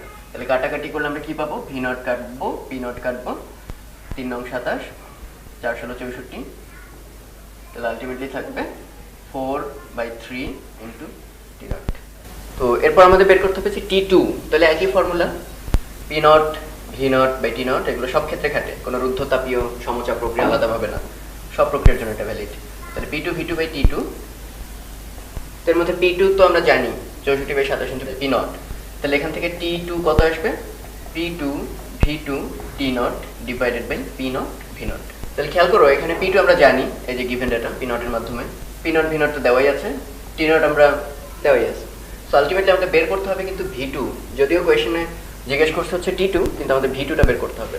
তো V2 খুব টাফ ব্যাপার না, একটু খেয়াল করে দেখলেই বুঝবা। পিস্টনের পুরুত্ব যদি খুবই সামান্য হয় তাহলে এখানে V0 তাহলে মোট আয়তনটা কত, V0 + V0, that is 2V0, ওকে। এরপর আমরা V1টাকে বের করে ফেলছি। তাহলে টোটাল V2 যেটা বাকি আছে সেটা আসলে কি, আগে ছিল টোটাল 2V0, তার থেকে আমরা V1টা বের করে ফেলছি, এটা বিয়োগ করলে আসলে আমরা V2 পেয়ে যাব। সো V2 হবে 2V0 - V1। V1টা আবার কত আমরা বের করছি একটু আগে 9/16 ইনটু V0, তাহলে 32 - 9 divided by 16 into V0, that is 23/16 into V0। তাহলে আমরা যেহেতু V2 জেনে গেলাম, এই V2টা যদি আমরা এখানে বসাই দিই, P2 অলরেডি জানা আছে 64/27 P0, তাহলে আলটিমেটলি আমরা এখান থেকে T2 বের করতে পারবো। আমি সরাসরি অ্যান্সারটা লিখে দিই, তো 92/27 ইনটু T0, তোমরা হাতে করে দেখবে। তো লাস্ট কোয়েশ্চেন কোর্স হচ্ছে বামের কক্ষের উপর কৃতকাজ কত। এটা যেহেতু চাপ দিছে রুদ্ধতাপীয় প্রক্রিয়াটা সংকুচিত হয়েছে, তাহলে কৃতকাজের জন্য আমরা জানি dq = du + dw। যেহেতু রুদ্ধতাপীয় প্রক্রিয়া, তাহলে dq চেঞ্জ হবে না। সো আলটিমেটলি আমরা পাচ্ছি dw = -du। তো আমরা যেহেতু শুধু কৃতকাজটা বের করবো, এই মাইনাসের মিনিং খুব সিম্পল। মিনিংটা হচ্ছে যেহেতু বাইরে থেকে সে তা পাচ্ছে না, কিন্তু তাকে এক্সপ্যান্ড করতে হচ্ছে বা সংকুচিত করতে হচ্ছে, তখন সে নিজের অন্তস্থ শক্তিকে কাজে লাগে। সে যদি প্রসারিত হয় নিজের অন্তস্থ শক্তিকে কমায় দেয়, সে যদি সংকুচিত হয় নিজের অন্তস্থ শক্তিকে বাড়ায়, মানে সম্পর্কটা অপোজিট। সো আমরা আসলে খালি মানটুকু নিয়ে কাজ করতেছি। ওকে, dw সমান জাস্ট ভ্যালুটা। তো du সমান অলওয়েজ মনে রাখবো আমরা অনেকবার ইউজ করছি ফর্মুলাটা NCV/dt। এটা কিন্তু সমায়তন প্রক্রিয়ার জন্য না, এটা সব ক্ষেত্রে। ওকে, আদি তাপমাত্রা শেষ তাপমাত্রা যদি কনস্ট্যান্ট থাকে, তাহলে কোন পথে গেছে এটা ম্যাটার না, ম্যাটার হচ্ছে আদি এবং শেষ বিন্দুটা, মানে এটা স্টেট ফাংশন বলে, এটা পাথের উপর ডিপেন্ডেন্ট না। তাহলে du সমান আমরা লিখতে পারি NCV/dt। এগেন আমরা সেই যে জানতাম CV সমান R divided by gamma minus 1, তাহলে আমরা এখানে বসাতে পারি N R divided by gamma minus 1 dt। তাহলে এখানে dt তো আসলে আমরা বুঝি T2 মাইনাস T0 আদি যে তাপমাত্রা ছিল, তাহলে আলটিমেটলি nRT2, বা আমরা এখানে ওই যে প্রথম কক্ষ যেটা, সেটার শেষ টেম্পারেচার ছিল হচ্ছে T1 আর এটার আদি টেম্পারেচার ছিল T0। সো dt-টা হবে আসলে T1 মাইনাস T0। তাহলে আমরা পাচ্ছি nRT মাইনাস nRT। তাহলে কারো কি মনে পড়ে PV সমান nRT? এটা আমরা সবাই জানি এবং এটা সব ক্ষেত্রে অ্যাপ্লিকেবল, রুদ্ধতাপীয় বলো সমচাপ বলো। তাহলে nRT এর বদলে আমরা লিখতে পারি P1 V1, আর nRT0 এর বদলে আমরা লিখতে পারি P0 V0, কারণ PV = nRT divided by gamma minus 1। তাহলে এখানে দেখো গামা দেওয়া আছে 1.5, আমরা জানি P1 সেই যে P2 সমান P1 সমান 64/27 ইনটু P0, তারপর V1 given 9/16 একটু আগে আমরা বের করছি এটা, আর P0 তো দেওয়াই আছে। সো এটা তোমরা একটু বসাবা, ক্যালকুলেশন করবা, অ্যান্সার আসবে 3/2 P0 V0। এই হচ্ছে প্রথম চেম্বারের উপর দ্বিতীয় চেম্বার কর্তৃক কৃত কাজ। তো তোমরা এখানে খেয়াল করছো একটা মাইনাস ছিল, তার মানে আলটিমেটলি অ্যান্সারটা আসছে কিন্তু নেগেটিভ। তো এই নেগেটিভের অর্থটা কি? নেগেটিভের অর্থ তোমাদের নিশ্চয়ই মনে থাকার কথা, সেই যে dw আমরা পড়তাম কিংবা dq পড়তাম যে প্লাস হয় মাইনাস হয়। তাহলে dq কখন পজিটিভ হয়? যখন তাপ শোষণ করে। নেগেটিভ কখন? যখন তাপ বর্জন করে, বের করে নিয়ে আসি বা শীতল হয়। একইভাবে dw সমান আমরা জানি pdv। সো এটা পজিটিভ হবে যদি dv পজিটিভ হয়, মানে আয়তন যদি বাড়ে। কিন্তু এখানে প্রথম চেম্বারকে আমরা চাপ দিয়ে সংকুচিত করছি, সো এটা আসলে গ্যাস দ্বারা কৃত কাজ না, গ্যাসের উপর কৃত কাজ। সেন্সারটা কেমন? নেগেটিভ। ওকে, তো এই প্লাস এবং মাইনাসের ইন্টারপ্রিটেশন গুলো তোমরা শিখবা, লিখেও দিবা পারলে আনসার। তো এটা একটা মজার কোয়েশ্চেন, মানে অবজেক্টিভের জন্য এগুলো খুব ইম্পর্টেন্ট। একটা গ্রাফ দেওয়া আছে পিভি। ওকে, তো এখানে চারটা স্টেট দেখতে পাচ্ছ, 1 থেকে 2 এটা একটা স্ট্রেট লাইন, কোন বরাবর? প্রেসার বরাবর, তার অর্থ একটা সমচাপীয় প্রক্রিয়া। এরপর 2 থেকে 3 সমষ্ণ প্রক্রিয়া, 3 থেকে 4 দেখতে পাচ্ছি আমরা ভার্টিক্যাল অ্যাক্সিস আছে, মানে ভি এর কোনো চেঞ্জ হয়নি, সমায়তন প্রক্রিয়া। 4 থেকে 1 আবার সমষ্ণ প্রক্রিয়া সংকুচিত হয়ে 1 নম্বর অবস্থানে ফিরে আসছে। তো এটা আমরা সবাই বুঝতেছি গ্রাফটা আসলে কি বলা আছে। এই তথ্য থেকে আমাদের এখন P ভার্সেস T আর V ভার্সেস T এই গ্রাফ আঁকতে হবে। মানে কোয়েশ্চেনে দেওয়া আছে PV ডায়াগ্রাম, সেখান থেকে PT ডায়াগ্রাম আঁকতে হবে তোমাকে, আর VT ডায়াগ্রাম আঁকতে হবে। মানে এটা আলোচনার জন্য খুব মজার একটা ব্যাপার। সেটা হচ্ছে সাপোজ আমরা তো সবাই জানি PV = কি আদর্শ গ্যাসের জন্য nRT। তো আমরা এখন এক একটা স্টেপ নিয়ে চিন্তা করি। 1 থেকে 2 এ যাওয়ার সময় কোনটা কনস্ট্যান্ট? P constant. তার মানে এই যে এই P নিয়ে আমাদের আর কোনো ভাবতে হবে না। আমরা এখন গ্রাফ আঁকবো P ভার্সেস T। ওকে, তো এখন একটু খেয়াল করে দেখি। তো এখানে যেহেতু P কনস্ট্যান্ট আর এখানে গ্রাফটা হচ্ছে P বনাম T, তার মানে আমরা এতটুকু শিওর P কনস্ট্যান্ট থাকবে। আর এই বরাবর যাচ্ছি, তার অর্থ V অ্যাক্সিস বরাবর ডানে যাচ্ছে, মানে V বাড়তেছে। তাহলে V যদি বাড়ে, তাহলে এখানে P কনস্ট্যান্ট, nR কনস্ট্যান্ট, তাহলে অবশ্যই কোনটা বাড়বে? T বাড়তেই হবে। তাহলে একটু খেয়াল করো, P কনস্ট্যান্ট, এখানেও P কনস্ট্যান্টই থাকতে হবে, এবং এই পাশে যেহেতু V বাড়তেছে, এখানেও বলতেছে T ও বাড়তে হবে, তার মানে T এর ডান দিকে যাব। সো 1 থেকে 2 আমাদের আগে যেমন ছিল দেখতে ওরকমই থাকবে। এরপর আবার খেয়াল করো, 2 থেকে 3 এটা একটা সমষ্ণ প্রক্রিয়া। সমষ্ণ প্রক্রিয়া মানে হচ্ছে তাপমাত্রাটা কনস্ট্যান্ট। তাহলে এবার PV = nRT থেকে আবার খেয়াল করি আমরা, T কনস্ট্যান্ট। ওকে, তাহলে T কনস্ট্যান্ট হলে 2 থেকে 3 এ গেলে দেখো 2 এর যে ভলিউম, এই যে ভলিউম থেকে 3 এ গেলে ভলিউমটা কিন্তু বাড়ছে। সো ভি যদি বেড়ে যায় এবং ডান পক্ষে যদি কোনো চেঞ্জ না হতে হয়, তাহলে অবশ্যই কোনটা কমতে হবে? পিকে অবশ্যই কমতে হবে, যাতে একটা বাড়বে একটা কমবে, গুণফলটা কি থাকে? কনস্ট্যান্ট থাকে। তাহলে আমরা বুঝতে পারছি নিশ্চয়ই এই 2 থেকে এখানে যখনই ভলিউমটা বেড়ে গেল তখন পিকে কমতে হবে, কিন্তু টি এর কোনো চেঞ্জ হওয়া যাবে না, কারণ এটা একটা সমষ্টি প্রক্রিয়া। সো দেখো পি কমতেছে এবং এই বরাবর কনস্ট্যান্ট, তার মানে টেম্পারেচারটা কনস্ট্যান্ট, সমষ্ণ। এবং এখন আমরা চলে আসছি 3 নাম্বার জোনে। এরপরেরটা দেখি, 3 থেকে যখন 4 এ গেছে আবার পিভি ইকুয়াল টু এনআরটি লিখলাম, খেয়াল করে দেখো। এবার 3 থেকে 4 এ যাওয়ার সময় ভলিউমটা কনস্ট্যান্ট, তার মানে এই যে এটা নিয়ে আমাদের টেনশন নেই, কিন্তু কোনটা কমে যাচ্ছে? নিচের দিকে যাচ্ছে, ফলে প্রেসার কিন্তু কমে যাচ্ছে। তাহলে প্রেসার যদি কমে, ভলিউম কোনো চেঞ্জ হবে না, তাহলে অবশ্যই ডান পক্ষে চেঞ্জ হইতে হবে, কারণ বামে চেঞ্জ হয়েছে, এটা সমীকরণ যেহেতু, ডানেও চেঞ্জ হতে হবে। তাহলে পি নামলে টি কেও নামতে হবে। টি নামার অর্থ কি? কোন দিকে যাওয়া? বাম দিকে যাওয়া। তাহলে দেখো পি কমবে, টিও কমবে, বিষয়টা এরকম না? আমি যত বামে যাচ্ছি, আমি যদি এভাবে লিখতাম তাহলে কি বোঝাতো? প্রেসারের কোনো চেঞ্জ নাই, কারণ প্রেসার এই অ্যাক্সিস বরাবর, কিন্তু পি কেও কমতে হবে। সো প্রেসার বরাবর নামতেছে আর বাম দিকেও যেতে হবে, তার মানে টেম্পারেচারও কমতেছে। সো আমরা আসলে আসলাম এখন কত নাম্বার পয়েন্টে? 4 নাম্বার পয়েন্টে। আর এরপর তো বুঝতে পারতেছো 4 থেকে 1 আবার সমষ্টি প্রক্রিয়া, সেই বরাবর কনস্ট্যান্ট থাকবে এবং ফিরে আসছি কোন পয়েন্টে? 1 নাম্বার বিন্দুতে। তো 4 থেকে 1 এ, তার মানে আমি হোল প্রসিজারটা কিন্তু বুঝালাম যে পিভি ইকুয়াল টু এনআরটি থেকে তুমি প্রায় সব কয়টা ব্যাখ্যা করতে পারবা। সো আমি এখন কয়েকটা ছবি প্রেজেন্ট করব, তোমাদের ডিউটি হবে, এটা হচ্ছে হোমওয়ার্ক, যে এই গ্রাফটা দেওয়া থাকলে এটা কিভাবে আসে। প্রত্যেকটা ইন্ডিভিজুয়াল কার্ভ দেখবা যা হওয়া উচিত তাই হয় কিনা। যে এখানে প্রেসার কনস্ট্যান্ট, এখানে দেখো প্রেসার কনস্ট্যান্ট, ওকে। এখানে দেখো আয়তন বাড়তেছে, আমরা দেখলাম প্রেসার কনস্ট্যান্ট থাকলে আয়তন বাড়লে টেম্পারেচারও বাড়তে হবে, তাই এখানেও দেখো টেম্পারেচার বাড়তেছে, এই যে বরাবর আমরা ডানে যাচ্ছি। এরপর কি দেখলাম 2 থেকে 3 এ গেলে সমষ্ণ, তার মানে টেম্পারেচারটা কনস্ট্যান্ট থাকতে হবে, এই যে টি অ্যাক্সিস বরাবর একটা ভার্টিক্যাল লাইন। শুধু তাই না, এই বরাবর গেলে কি হয়ে যায়? ভি বাড়ে, ভি বাড়লে অবশ্যই প্রেসার কমতে হবে, কারণ ডান পক্ষটা কনস্ট্যান্ট। তাহলে দেখো ভি বাড়লে আমাদের নিচের দিকে গেছে, দ্যাট ইজ প্রেসারটা নেমে গেছে। এরপর লাস্টে কি দেখালাম? এই বরাবর যেহেতু ভলিউমটা কনস্ট্যান্ট, এই যে, তাহলে ভি যদি কনস্ট্যান্ট থাকে এবং নিচের দিকে নামার অর্থ হচ্ছে প্রেসার নেমে যাওয়া, প্রেসার নামলে টেম্পারেচার কমতে বাধ্য, তাহলে এই বরাবর গেলাম, কারণ এই বরাবর টেম্পারেচার কমতেছে, আবার নিচের দিকে নামলে প্রেসারও কমে যাচ্ছে, তারপর আবার আদি অবস্থানে ফিরে আসছে। সো আমি এখন আর ডিটেইলে যাব না, প্রত্যেকটা ছবি আঁকবো, তোমাদের ডিউটি হবে এগুলোকে অ্যানালাইসিস করা, ওকে।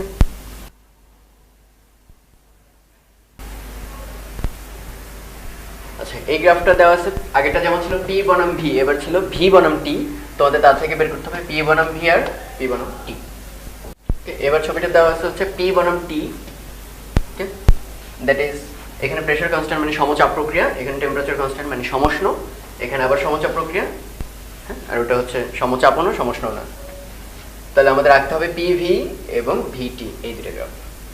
এখানে একটা সিলিন্ডার দেখতে পাচ্ছ, তার মধ্যে গ্যাস রাখা আছে, তো তার উপর একটা পিস্টন, বাট পিস্টনের উপরে এবার একটা স্প্রিং আটকানো বাইরে একটা বক্সের মধ্যে, ওকে, এই হচ্ছে সিস্টেমটা।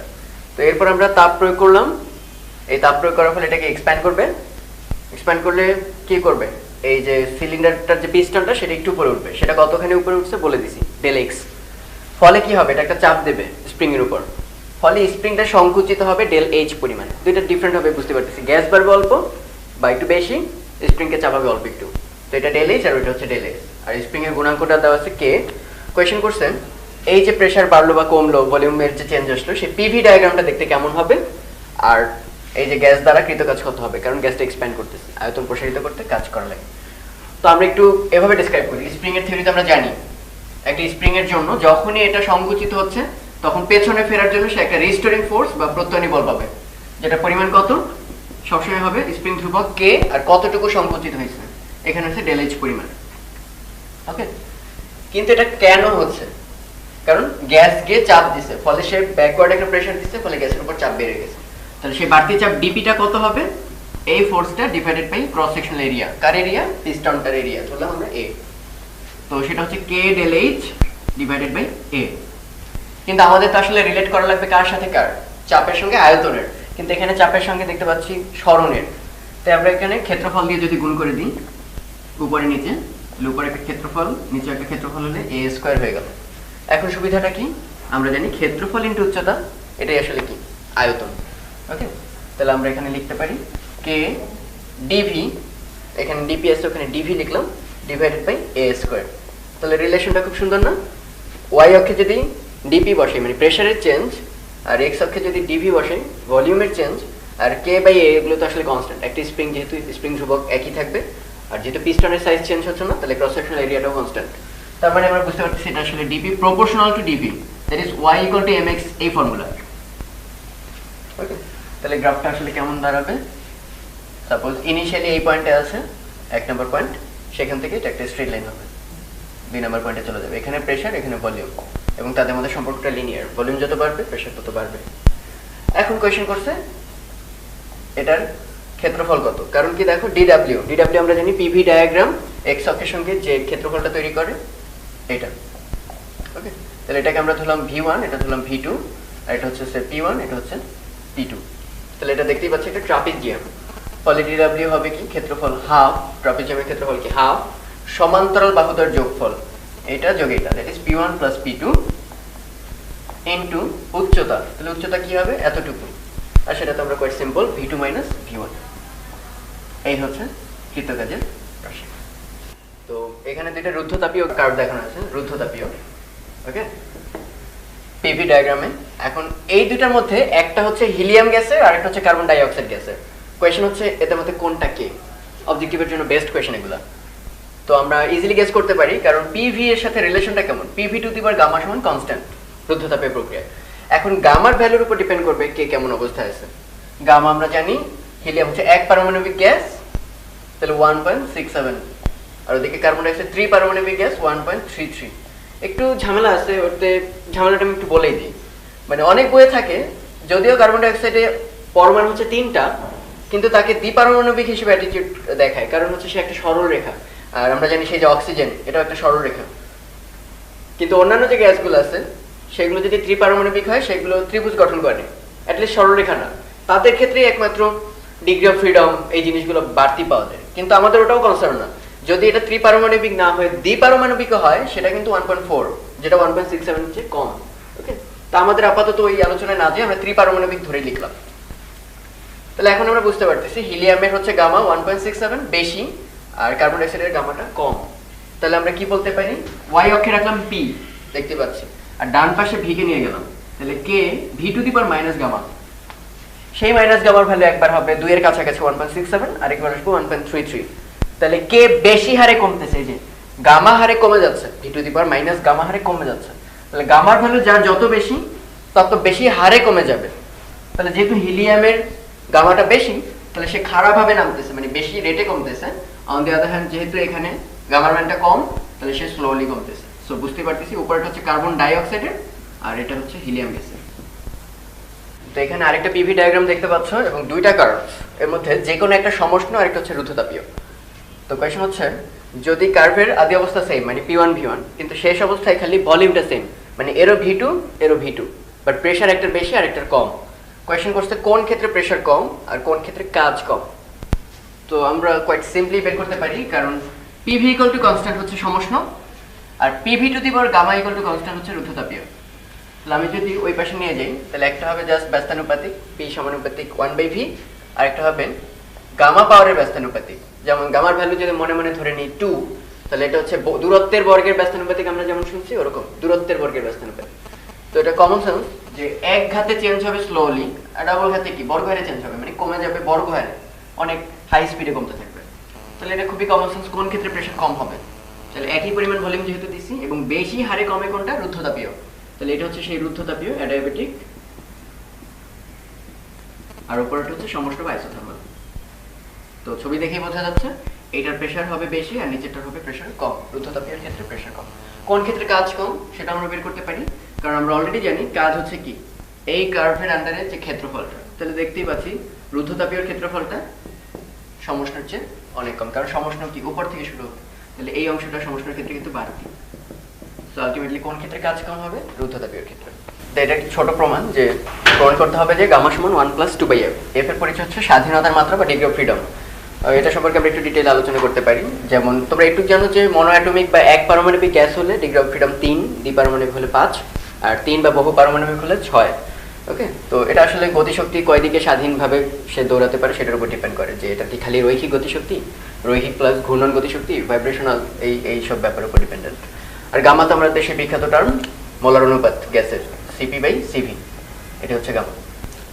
তো তোদের যাতে মনে আছে যে আমরা যদি স্থির আয়তনে তাপটা প্রয়োগ করি তাহলে ডিকিউ সমান অলওয়েজ কি ডিইউ প্লাস ডিডব্লিউ, যেহেতু স্থির আয়তন ডিডব্লিউ সমান আমরা জানি পিডিভি, তার মানে আয়তনে পরিবর্তন হওয়াটা মাস্ট, যেহেতু স্থির আয়তন বলেই দিছি, সো আয়তনে কোনো চেঞ্জ নেই, আলটিমেটলি ডিডব্লিউটা থাকবে না। তাহলে সেই ক্ষেত্রে পুরো তাপ শক্তিটি আসলে অন্তঃস্থ শক্তি, এবং অন্তঃস্থ শক্তির মধ্যে পোটেনশিয়ালের চেয়ে কাইনেটিক এনার্জি অনেক বেশি, অনেক জোরে দৌড়ে গেছে। সো আমরা সেই ক্ষেত্রে মনে আছে একটা জিনিস লিখতাম 3/2 RT, আমরা না বুঝেই লিখতাম, কারণ আমরা গ্যাস পার্টিকেল গুলো দিয়ে যখন 1/3 mL/c², যাদের মনে পড়ে PV = 1/3 mL/c², গ্যাসের কাইনেটিক সূত্র বা গতি তত্ত্বের সূত্র, সেখানে 1/3 বা 3/2 RT এই জিনিসগুলো যখন আসছিল গতিশক্তির ফর্মুলা, তখন একটু খেয়াল করে নেই 3টা আসলে কোত্থেকে আসে। 3টা আসে কারণ বাই ডিফল্ট আমরা ধরে নিয়েছিলাম সেই যে ক্ষুদ্র অণুগুলা গ্যাসের, আদর্শ গ্যাসের, সেগুলো আসলে এক পারমাণবিক আমরা কিন্তু ডিফল্ট ধরে নিয়েছিলাম। কিন্তু জগতে আসলে কি সব কিন্তু এক পারমাণবিক না, ওখানে অক্সিজেন থাকতে পারতো কিংবা নাইট্রোজেন ডাইঅক্সাইড থাকতে পারতো, যেভাবেই হোক না কেন এরকম মাল্টিপল অ্যাটম কিন্তু থাকতেই পারতো ইজিলি। তো সেই ক্ষেত্রে কিন্তু 3 আসবে না, এক পারমাণবিকের ক্ষেত্রে 3, দ্বিপারমাণবিকের ক্ষেত্রে 5, ত্রিপারমাণবিক বা বহু পারমাণবিকের ক্ষেত্রে 6। আলটিমেটলি হচ্ছে এখানে 3, 5 না 6 হবে, এটা এক কথায় লিখতে পারি, এখানে আসলে F হবে। Fটাই হচ্ছে ফ্রিডম, যেখানে আমরা এখনো মেনশন করিনি এটাকে এক পারমাণবিক, দ্বি না ত্রি, এটা ডিপেন্ড করবে তুমি কোনটা বলে দিবা তার উপরে এর মান। সো আলটিমেটলি আমাদের এখানে 3/2 RT লেখা উচিত না, লেখা উচিত F/2 RT, যাতে এক এক গ্যাসের ক্ষেত্রে এক এক রকম তুমি লিখতে পারো। এরপর dQV dt যদি নাও, মজার ব্যাপার হচ্ছে এটাই কিন্তু CV, 1 মোল গ্যাসের তাপমাত্রা 1 কেলভিন বাড়াতে যে পরিমাণ তাপ লাগে তাকে বলে CV। তাহলে এটা সমান হচ্ছে F/2 R, আর ডিফারেন্সিয়েট করতে টাইমের t এর সাপেক্ষে, টেম্পারেচারের সাপেক্ষে, dt dt হবে 1। সো আমরা একটা ফর্মুলা পাচ্ছি dQV dt, that is CV সমান F/2 R। এখান থেকে আমাদের প্রমাণ শুরু। গামা সমান আমরা জানি CP/CV, আর আমরা বিখ্যাত সেই ফর্মুলা জানি CP - CV সমান R। ওকে, তাহলে আমরা এখান থেকে লিখতে পারি, খেয়াল করে দেখো, ওই CV সমান হচ্ছে F/2 R, আর CP সমান R প্লাস CV। তাহলে আমরা CP এর বদলে কি লিখতে পারি, গামা ইনটু CV। তাহলে গামা ইনটু CV, ওই পাশ থেকে CV নিয়ে আসলাম, থাকলো R। তাহলে আমি যদি কমন নেই তাহলে gamma -1 into CV equal to R। সেই CV এর বদলে ওইখানে আমরা যেটা বের করছি মাত্রই, CV সমান F/2 R, ওটা আমরা বসাচ্ছি half into F into R সমান R, আর আর কাটা, অতএব গামা -1 হচ্ছে 2/F, ওই পাশে নিয়ে গেলে অতএব গামা সমান 1 প্লাস 2/F, প্রমাণিত। এখানে একটা গ্রাফ দেখতে পাচ্ছ, গ্রাফের y অ্যাক্সিস হচ্ছে DW মানে বাহ্যিকৃত কাজ, আর DQ হচ্ছে তাপ কতখানি দিচ্ছি। তো 3টা গ্রাফ দেখতে পাচ্ছি। তো এই অঙ্কগুলো আসলে আমাদের কনসেপ্ট ক্লিয়ার করতে খুবই হেল্পফুল, মানে অঙ্কগুলো ম্যাসিভ দেখে ভাববা না যেগুলো তো ভর্তি পরীক্ষা আসবে না, ওরকম না বিষয়টা। অনেকগুলো কনসেপ্টের ঝামেলা থাকলে এখান থেকে ক্লিয়ার হয়। এদের মধ্যে বলা আছে যে কোনো একটা সমষ্ণ কার্ভ আর বাকি দুটো হচ্ছে সমচাপ, কোনটা কি আমরা বলে দেইনি। তো কোয়েশ্চেনটা খুব অদ্ভুত, ডিগ্রি অফ ফ্রিডম কত, এখানে যে দুইটা গ্যাস আছে তাদের ডিগ্রি অফ ফ্রিডম কত, আর অক্ষগুলো কোন প্রক্রিয়া নির্দেশ করে, অক্ষগুলো কোন একটা প্রক্রিয়া নির্দেশ করে। দেখি আমরা প্রথমে নিচেরটার অ্যান্সার দিই। এই অক্ষে কোনো DW আছে, x অক্ষে কোনো y থাকে না, y অক্ষে কোনো x থাকে না। তাহলে একটু খেয়াল করে দেখো, DW 0, তার মানে কি PDV 0 না, কারণ DW ইকুয়াল টু আমরা জানি PDV, আর PDV 0 অর্থ কি আয়তনে কোনো পরিবর্তন হয় নাই। তার মানে আমরা বুঝে গেলাম নিচে যেখানে DW 0, সেই রেখাটাও একটা সম আয়তন প্রক্রিয়া নির্দেশ করতেছে, সম আয়তন, আইসোকোর। অন দি আদার হ্যান্ড এখানে কোনটা 0, DQ 0, আমরা তো জানি রুদ্ধ তাপ, সেই ক্ষেত্রে একত্র তাপের কোনো আদান প্রদান হয় না। তার মানে এই যে এখানে দেখতে পাচ্ছ সেই হচ্ছে রুদ্ধ তাপ প্রক্রিয়া। সো এই দুটো অ্যাক্সিস কি ডিনোট করে সেটা আমরা জানলাম। F কত সেগুলো বের করার আগে আমাকে ঢালটা বের করতে হবে, তাহলে আমরা রেখাগুলোকে চিনতে পারবো। কারণ আমরা তো জানি যে রেখা যত খাড়া y অক্ষের দিকে তত ঢাল বেশি। তাহলে আমরা ঢাল বের করতে পারলে বুঝবো যে এইটা কি নির্দেশ করে, 1, 3 কোন গ্যাস নির্দেশ করে। তো আমরা একটু ট্রাই করে দেখি। প্রথমেই ঢাল তো বুঝি আমরা যে dW/dQ মানে y/x, যেমন আমরা ঢাল কি dy/dx বের করতাম, ওরকম dW/dQ টা বের করতে পারলে কাজ শেষ। প্রথমত যদি dQ সমান, আমরা তো সবসময় জানি থার্মোডাইনামিক্সের first law, du plus dW, সমষ্ণ প্রক্রিয়া একটা বলা আছে। সমষ্ণ প্রক্রিয়া আমরা জানি তাপের কোনো, তাপমাত্রার কোনো চেঞ্জ হয় না। তাহলে du তো চেঞ্জ হবে না, আমরা জানি অন্তঃস্থ শক্তি চেঞ্জ হয় তাপমাত্রা চেঞ্জের কারণে। আর যাদের মনে নাই তারা মনে রাখবে du সমান হচ্ছে n CV dt।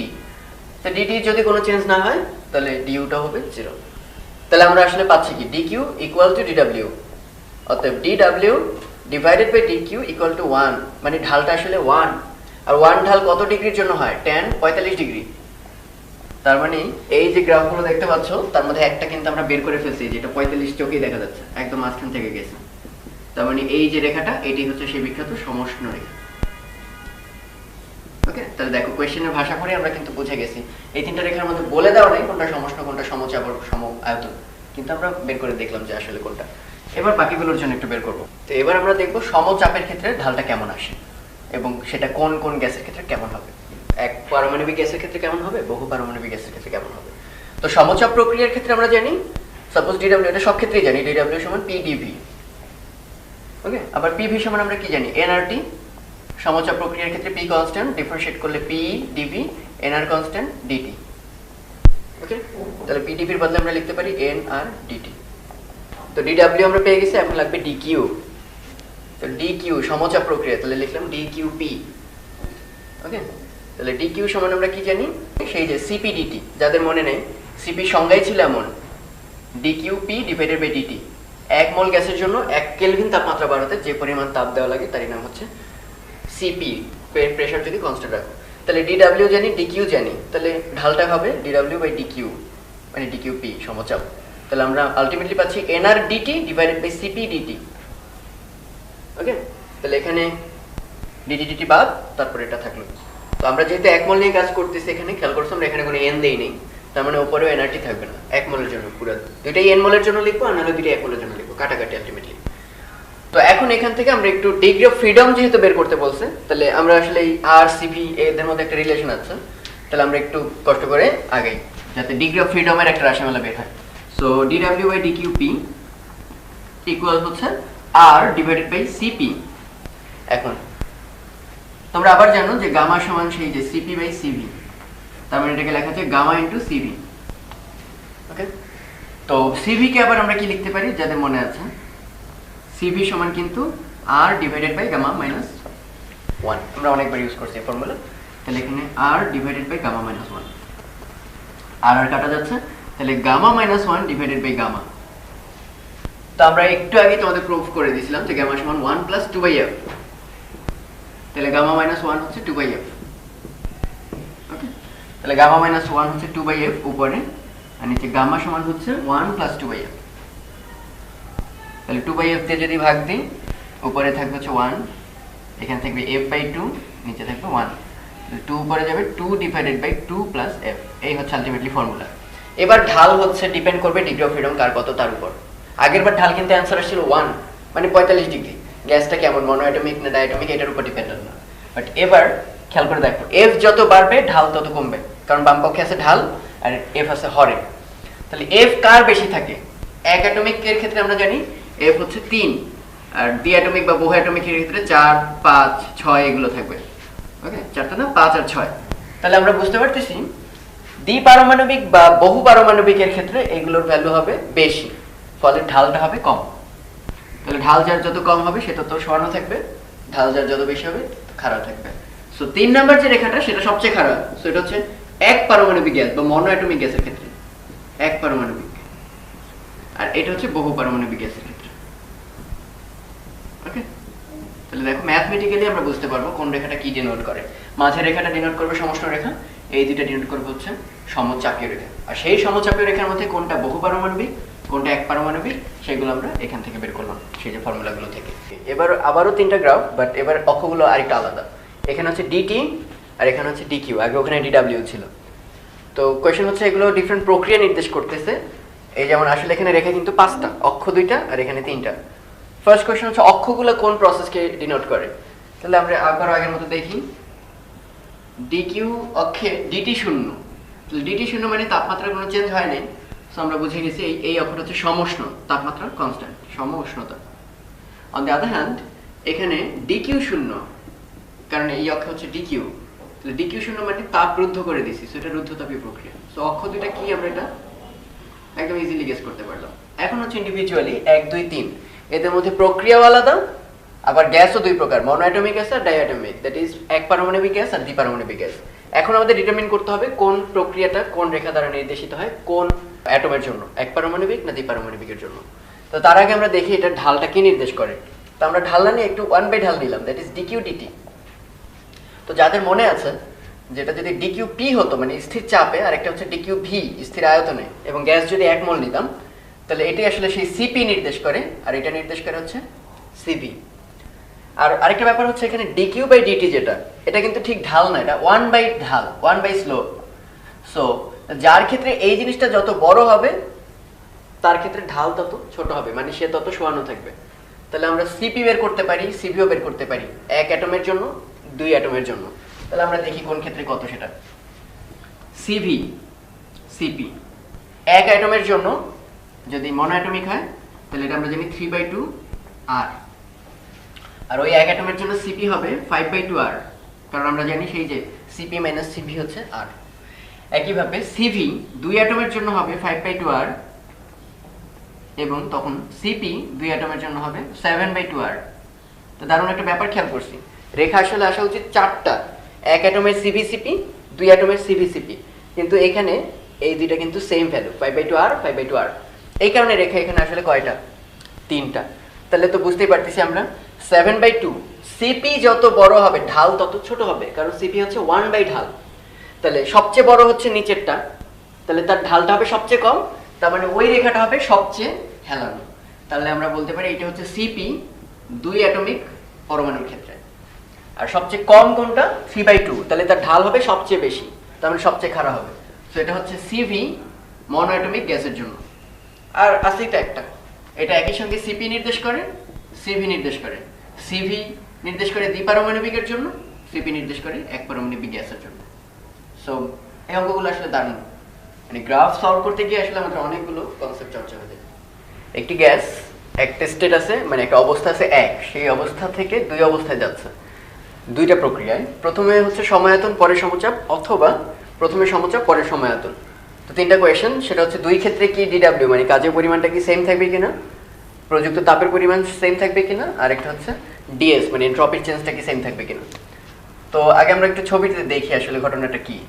সাপোজ এটা হচ্ছে প্রেসার, এটা হচ্ছে ভলিউম এক্সিস, এই হচ্ছে 1 নাম্বার বিন্দু, মানে যে স্টেটে ছিলাম তা থেকে 2 নাম্বার স্টেটে আসবো। তো দুইটা মেথডে আসবো। প্রথম এটা হচ্ছে প্রথমে সম আয়তন, তার মানে এই বরাবর আসছি আয়তনটাকে ফিক্স রেখে, এরপর সমচাপ, তাহলে এই বরাবর আসছি চাপটাকে ফিক্স রেখে, এই একটা ওয়ে। অথবা প্রথমে সমচাপ মানে প্রেসার অক্ষটাকে ফিক্স রাখলাম, এরপর সমায়তন আয়তন অ্যাক্সিসটাকে ঠিক রাখলাম। দুইটা দিয়ে দেখাচ্ছে, এটা সেকেন্ড মেথড। তো ডিডব্লিউ কি সেম কিনা প্রথমত একটু খেয়াল করে দেখি আমরা, কাজের পরিমাণ আমরা কিভাবে হিসাব করি একটু খেয়াল করো। প্রথম মেথড হচ্ছে এইটা, তাহলে এর আন্ডারে আসলে ক্ষেত্রফল আছে কতটুকু একটু খেয়াল করলে দেখবো আমরা, এই অংশে কোনো ক্ষেত্রফল নেই, ক্ষেত্রফল আসলে এতটুকু। তাহলে দ্বিতীয় মেথডে মানে প্রথমে সমায়তন পরে সমচাপ, প্রথম মেথডে যেটা কৃতকাজ এই লাল দাগটুকু। বাট এই যে মেথডটা তাতে কিন্তু পুরা যে ব্লকটা দেখতে পাচ্ছ এই পুরোটাই কিন্তু কৃতকাজের রাশিমালা। আলটিমেটলি বোঝা যাচ্ছে ডিডব্লিউ সেম না, দ্বিতীয় প্রক্রিয়াতে বেশি। এরপর ডিকিউ কি সেম? অবভিয়াসলি না, কারণ দেখো 1 আর 2 কিন্তু দুজনের জন্য সেম, মানে আদি আর শেষ অবস্থা, ইনিশিয়াল ফাইনাল। তাহলে আমরা জানি ডিকিউ সমান ডিইউ প্লাস ডিডব্লিউ। আমরা জানি ইনিশিয়াল আর ফাইনাল স্টেট যদি কনস্ট্যান্ট থাকে তাহলে ডিইউটা কনস্ট্যান্ট, এটা পথের উপর নির্ভর করে না। তাহলে আমরা জানলাম যে দ্বিতীয় পদ্ধতিতে ডিডব্লিউ বেশি, তার মানে বোঝাই যাচ্ছে দ্বিতীয় পদ্ধতিতে আসলে ডিকিউ এটাও বেশি লাগছে। সো ডিকিউ আসলে সেম না, এটাও দ্বিতীয় পদ্ধতিতে লাগবে বেশি। ডিএস কি সেম? হ্যাঁ সেম, কারণ এনট্রপি এটা পাথ ডিপেন্ডেন্ট না, এটা হচ্ছে একটা স্টেট ফাংশন, মানে অবস্থার উপর ডিপেন্ড করে, আদি আর শেষ, state function not path function. So এটা মনে রাখবা, যে পথে আসি না কেন আদি আর শেষ যেহেতু সেম, দুই ক্ষেত্রে ডিএসটা সেম। তো এখন আমাদের তাপগতিবিদ্যার দ্বিতীয় সূত্র। তো এই চ্যাপ্টারে খুব বেশি কিছু নাই, থার্মোডাইনামিক্সের সেকেন্ড লতে মেইনলি কার্নোর ইঞ্জিনটা আছে, ওখানে দক্ষতা রাশিমালাগুলো, আর সেই সাথে শেষে এনট্রপি অল্প একটু পার্ট। তো একটা সিম্পল অঙ্ক যে একটা কার্নো ইঞ্জিনের আউটপুট পাওয়ার দেওয়া আছে, এটি উৎসের তাপমাত্রা 300 ডিগ্রি সেলসিয়াস আর সিঙ্কের তাপমাত্রা হচ্ছে 30 ডিগ্রি সেলসিয়াস, তাপগ্রাহক যেটা, এই দুইটার মধ্যে কাজ করে। প্রথম কোয়েশ্চেন হচ্ছে ঘন্টায় কি পরিমাণ তাপ শোষণ করে, আর দ্বিতীয় কোয়েশ্চেন হচ্ছে কি পরিমাণ তাপ সে বর্জন করে দেয়, মানে কাজে লাগে না। তো এখানে সবার একটা ভুল হয়, ভুল তো না মানে আমাদের বইয়ে ওরকম স্পেসিফিক ভাবে লেখা নেই। আমরা জানি এই হচ্ছে দক্ষতা রাশিমালা, যে এটা ইকুয়াল টু 1 - T2/T1, গ্রাহকের তাপমাত্রা বাই উৎসের তাপমাত্রা। কিন্তু মনে রাখতে হবে এটা কার্নো ইঞ্জিনের দক্ষতার রাশিমালা। কার্নো ইঞ্জিন হচ্ছে বেস্ট ইঞ্জিন, এটা থিওরিটিক্যালি প্রমাণ করা যায় কার্নোর থিওরেম দিয়ে। অন্য যতগুলো ইঞ্জিন কাজ করবে এর মধ্যে কার্নোর ইঞ্জিনের এফিসিয়েন্সি হবে ম্যাক্সিমাম। তার মানে এটার আরেক নাম দেওয়া উচিত আসলে এটা ম্যাক্স, যে এই দুটো টেম্পারেচারের মধ্যে কাজ করলে সর্বোচ্চ কি পরিমাণ কর্মদক্ষতা আমরা পেতে পারি ইঞ্জিনের কাছ থেকে। আর নর্মালি এটার ডেফিনেশন হচ্ছে সবসময় যেটা জানতাম, আউটপুট বা ইনপুট। আর আউটপুট কি, একটা ইঞ্জিনের কাছ থেকে আমরা আউটপুট কি চাই? নিশ্চয়ই তাপ চাই না, তাপ আমি দেবো, কাজ চাই। রেলগাড়িকে আমি তাপ দিয়ে দিলে সে যাতে দৌড়াতে পারে। তাহলে আউটপুট বা ইনপুট, আউটপুট পাওয়ার বা ইনপুট পাওয়ার। ওকে, তো আউটপুটে যেটা দেখবো এটা কৃত কাজ, আর ইনপুটে যেটা দিয়ে দেবো ওটা হচ্ছে প্রদত্ত তাপ। এইটা কিন্তু সব ক্ষেত্রে খাটে। ওকে, আমরা উপরে যে ফর্মুলাটা লিখছি ওটা সব ক্ষেত্রে খাটবে না, শুধুমাত্র কার্নোর ক্ষেত্রে খাটবে বা ম্যাক্সিমাম এফিসিয়েন্সির সঙ্গে খাটবে। আর এটা হচ্ছে সব ক্ষেত্রে, কার্নোর ক্ষেত্রেও খাটবে আর অন্য ক্ষেত্রেও খাটবে। ওকে, এই তথ্যটা যাতে আমরা মনে রাখি। তো আমাদের প্রথমেই যেহেতু দেওয়া আছে কত তাপমাত্রায় কাজ করে, তাহলে 1 - T2/T1 এটা করে, T2 হচ্ছে 300 + 273 কেলভিনে কনভার্ট করতে হবে। আর এখানে 30 273 + 30 সলভ করে আমরা ইটাটা বের করে ফেলতে পারলাম কার্নোর ইঞ্জিন যেহেতু। একই সাথে আমরা জানি এটা আবার W/Q1, মানে কার্নোর ইঞ্জিন বলি যে কোনো ইঞ্জিন বলি এটা সব ক্ষেত্রে অ্যাপ্লিকেবল। তাহলে এই মাত্র আমরা এটা জেনে গেলাম। আর দেওয়া আছে আউটপুটের পাওয়ার হচ্ছে 100 কিলোওয়াট। তাহলে এখান থেকে আমরা ইনপুট পাওয়ারটা বের করতে পারবো, সামথিং জুল পার সেকেন্ড আসবে, মানে 1 সেকেন্ডে কত জুল সে তাপ দিতে হচ্ছে তাকে। কিন্তু এখানে বলছে ঘন্টায় কি পরিমাণ তাপ শোষণ করে, মানে দিতে হয়। তাহলে এই সেকেন্ডকে আমরা ঘন্টায় কনভার্ট করবো। তাহলে 1 সেকেন্ডকে আমরা লিখতে হবে 1/60 × 60 মানে 1/3600 আওয়ার। সো পার ঘন্টায় কি পরিমাণ তাপ আমরা শোষণ করাচ্ছি সেটা এখান থেকে আমরা ইজিলি ক্যালকুলেট করতে পারবো। আর এরপর লাস্ট কোয়েশ্চেন কি, যে ঘন্টায় কি পরিমাণ তাপ বর্জন করে। কোয়াইট সিম্পল, W = আমরা কি জানি, কৃত কাজ হবে আউটপুট মাইনাস ইনপুট। আসলে input minus output, that is input বেশি দিছিলাম আউটপুট কম পাইছি। So Q1 - Q2। সো এটুকু হচ্ছে কৃত কাজ, আর সেই কৃত কাজ বা আউটপুট পাওয়ার দেওয়া আছে 100 কিলোওয়াট। ওগুলোকে আমাদের, কিলোওয়াট মানে কি, জুল পার সেকেন্ড, এটাকে অবশ্যই জুল পার আওয়ারে কনভার্ট করতে হবে, কারণ পুরো জিনিসটা চাওয়া হয়েছে ঘন্টায়। ওকে, আশা করি ওগুলো তোমরা পারবা। তাহলে এখানে মাত্র Q1 বের করছি, আর কোয়েশ্চেনের মধ্যে দেওয়া আছে W। তাহলে এখান থেকে সলভ করে আমরা Q2টা বের করে ফেলতে পারবো। তাহলে Q2 হচ্ছে বর্জিত তাপ। নিচে ইনপুট Q1, আউটপুট দিছি W, অর্থাৎ Q2 পরিমাণ আমরা বর্জন করে দিছি। আচ্ছা, এটা তপন স্যারের বইয়ের খুব বিখ্যাত একটা সমস্যা, মানে খুব ইজি বাট এটা খুব পপুলার। কার্নোর ইঞ্জিনের দক্ষতা 20%, যদি এর উৎসের তাপমাত্রা 25 ডিগ্রি সেলসিয়াস বাড়ানো হয় তখন দক্ষতা 25% বেড়ে যায়। কোয়েশ্চেন হচ্ছে উৎসের তাপমাত্রা কত, গ্রাহকের তাপমাত্রা কত। তো যেহেতু কার্নো, তাহলে বেস্ট, তার মানে এই ফর্মুলা কার্নোর ক্ষেত্রে সবসময় খাটবে, অন্যান্য ইঞ্জিনের ক্ষেত্রে কিন্তু খাটবে না। তাহলে 1 - T2/T1 হচ্ছে এটা, সেটাই দেওয়া আছে 20%, মানে 0.2। তাহলে এখান থেকে আমরা ইজিলি T2/T1টা বের করে ফেলতে পারি। T2/T1 = হবে তাহলে 1 - 0.2, দ্যাট ইজ 0.8। ওকে, এখন তাপমাত্রা 25 ডিগ্রি সেলসিয়াস বাড়ানো হলো, এটা কিন্তু তাপমাত্রার চেঞ্জ কত বৃদ্ধি করা হলো তা আমরা অলরেডি জানি। কেলভিন স্কেলে চেঞ্জ যতটুকু, ডিগ্রি সেলসিয়াস স্কেলেও চেঞ্জ যতটুকু। নট নেসেসারিলি যে 25 ডিগ্রি সেলসিয়াস সমান 25 কেলভিন, কিন্তু বৃদ্ধি বা চেঞ্জটুকু হচ্ছে 25 ডিগ্রি সেলসিয়াস বা 25 কেলভিন, একই। সো আমাদের কেলভিনে কনভার্ট করা লাগবে না। তাহলে নতুন অবস্থা এফিসিয়েন্সি 25% বাড়ে, আগে ছিল 0.2, তার সঙ্গে 0.2 এর আরো 25%, মানে 0.25 গুণ বেড়ে গেছে। আগেটা তো ছিলই, তার সঙ্গে এতটুকু বাড়তি। এটা হবে নতুন এফিসিয়েন্সি, সেটা হবে 1 - T2/T1, যেটা ছিল সোর্সের তাপমাত্রা, কিন্তু এখন সেটা আরো 25 পরিমাণ বাড়ানো। এটা ডিগ্রি সেলসিয়াস না, এটা কিন্তু আমি আসলে কেলভিনে লিখছি, একই জিনিস হবে আলটিমেটলি। তো এখান থেকে সলভ করে T2/T1 + 25 = সামথিং আসবে। এখানে T2 আর T1 এর মধ্যে রিলেশন হচ্ছে 0.8 × T1। ওকে, তো সেই T2টা এখানে বসাই দেবো আমরা, 0.8 × T1 / T1 + 25। এটা সলভ করলে পরে আমরা T1টা পেয়ে যাব। আর T1টা যখনই পাবো, T2 সমান আমরা জানি 0.8 × T1, দ্যাট ইজ T2টা আমরা যেতে পারবো। তো 07 এ বইটা একটা কোয়েশ্চেন এসেছিল এরকম, যেটা কার্নোর চক্র দেখতে পাচ্ছ তোমরা, 1 থেকে 2 এ যায় আয়তন বাড়ে, সমস্ত প্রসারণ, যেখানে তাপমাত্রা হচ্ছে T1। এরপর হচ্ছে রুদ্ধতাপীয় প্রসারণ, V2 থেকে V3 তে আয়তন যায় কিন্তু তাপটা রুদ্ধ থাকে, ফলে তাপমাত্রা চেঞ্জ হয়ে T1 থেকে T2 আসে। এরপর V3 থেকে V4 আবার সমষ্ণ সংকোচন, কারণ আয়তন কমতেছে। এরপর V4 থেকে V1 আবার রুদ্ধতাপীয় সংকোচন, কারণ আয়তন আবারও কমতেছে বাট তাপমাত্রা চেঞ্জ হচ্ছে। তো কোয়েশ্চেনে বলে দিছে প্রতি ধাপে সংকোচন আর প্রসারণ অনুপাত হচ্ছে 1:6। তার অর্থটা কি? যেমন এটা একটা ধাপ, উপরে একটা ধাপ, এই আরেকটা ধাপ, নিচে আরেকটা ধাপ, 4টা ধাপ। সাপোজ এই ধাপটার কথাই চিন্তা করি একটু। এখানে আয়তন কত? V2, এই হচ্ছে সেই V2, কারণ নিচে আয়তন অক্ষ। এরপর প্রসারণের পর V3 আয়তন চেঞ্জ হয়ে হলো V3। তাহলে সংকোচন আর প্রসারণ অনুপাত যেহেতু 1:6, তার অর্থ কি V2 থেকে এটা কি প্রসারিত হয়ে গেছে, কত গুণ প্রসারিত হবে এটাই বলে দিচ্ছে। সংকুচিত অবস্থা থেকে প্রসারণে গেলে 6 গুণ প্রসারিত হয়। তাহলে আমরা বলতে পারি অবভিয়াসলি V2/V3, V2 এর চেয়ে যেহেতু V3 বড়, এটাই কোশ্চেনে দেওয়া হচ্ছে 1/6।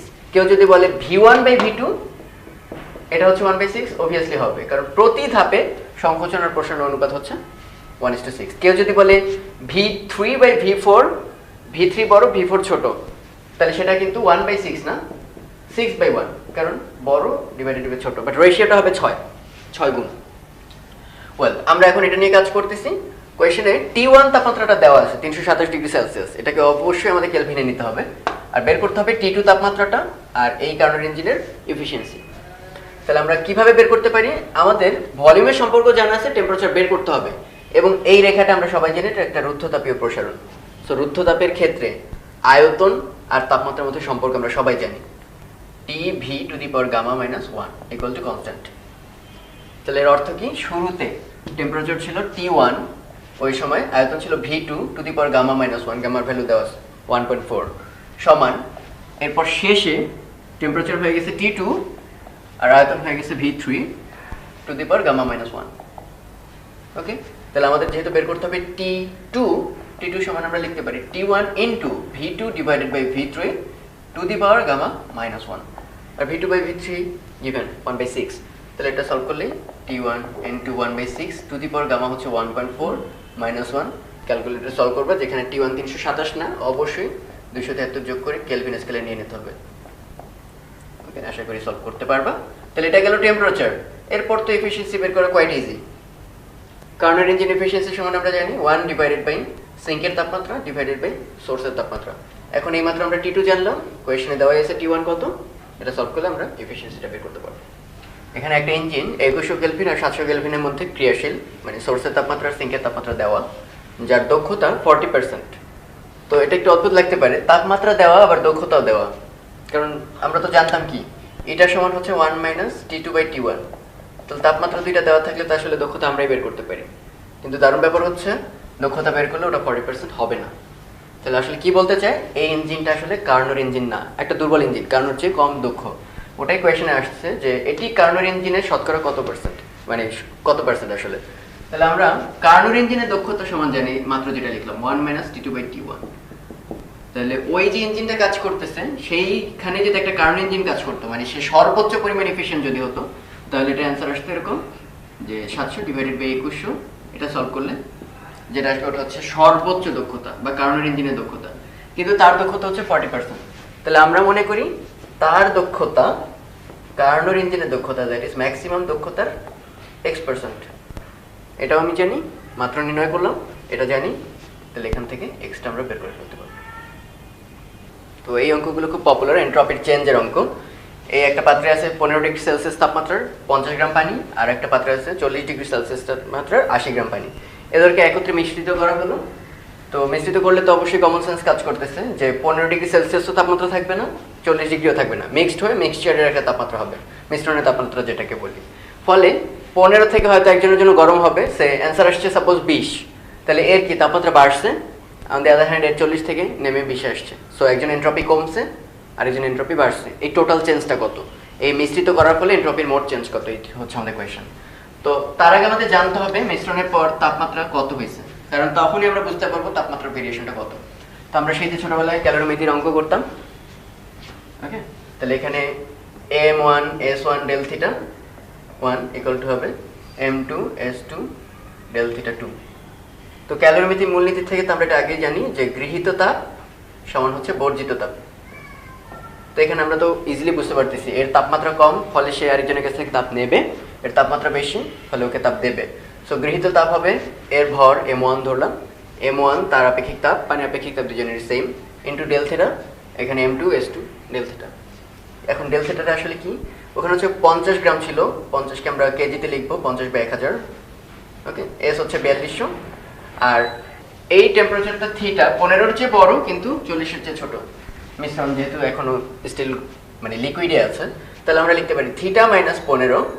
অন দ্য আদার হ্যান্ড এই ক্ষেত্রে লিখবো 80 গ্রাম, তো 80কে 1000 দিয়ে ভাগ করে নিলাম, ইন্টু 4200, এবার লিখতে হবে 40 মাইনাস থিটা, কারণ থিটাটা lies between 15 degree Celsius and 40 degree Celsius. তো এখানে 4200 বাদ এগুলো সলভ করে আমরা একটা থিটার ভ্যালু পাবো। ওকে, এটা হচ্ছে মিশ্রণের তাপমাত্রা। তো আমরা এন্ট্রপি চেঞ্জের ফর্মুলা কি জানি, dQ/T। তো যদি এরকম গলত কিংবা কোনো রকম অবস্থার পরিবর্তন হতো, সেই তাপমাত্রার কোনো পরিবর্তন হয় না, কিন্তু আমরা এখানে ক্লিয়ারলি দেখতে পাচ্ছি 15 ডিগ্রি সেলসিয়াস চেঞ্জ হয়ে থিটা ডিগ্রি সেলসিয়াসে পরিণত হয়েছে।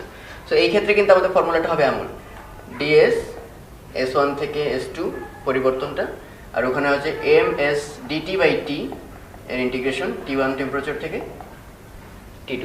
তাহলে সলভ করলে আসে কি m s আর 1/t এর ইন্টিগ্রেশন হচ্ছে ln, আর যদি লিমিট অ্যাপ্লাই করে দাও আসবে ln T2/T1। সো এটা আমরা সবসময় ফর্মুলা আকারে মনে রাখবো। মজার ব্যাপার, এটা কিন্তু স্টিল ds ই থাকবে, কারণ এখানে আসলে আসবে কি, এখানে আসবে S2 মাইনাস S1, সেটাও কিন্তু আসলে একটা ডেল্টা s, মানে 2s এর বা এন্ট্রপির চেঞ্জ। তাহলে আমরা প্রথম ক্ষেত্রে লিখতে পারি ds1 m1 s1 ln, পৌঁছেছে থিটা ডিগ্রি সেলসিয়াস তাপমাত্রা, ওটাকে কেলভিনে নিয়ে নেব, আর শুরুতে ছিল 15 ডিগ্রি সেলসিয়াস, সেটাকেও কেলভিনে নিয়ে নেব। সো এটা হচ্ছে ds1 প্রথম লিকুইডের জন্য এন্ট্রপির পরিবর্তন। পরেরটার জন্য ইজিলি লিখতে পারবো, ds2 হবে m2 s2 ln, শুরুতে ছিল 80 ডিগ্রি সেলসিয়াস, সো 80 যোগ 273, আর পরে হয়েছে থিটা ডিগ্রি সেলসিয়াস, থিটা যোগ 273, কেলভিনে কনভার্ট করে নিলাম।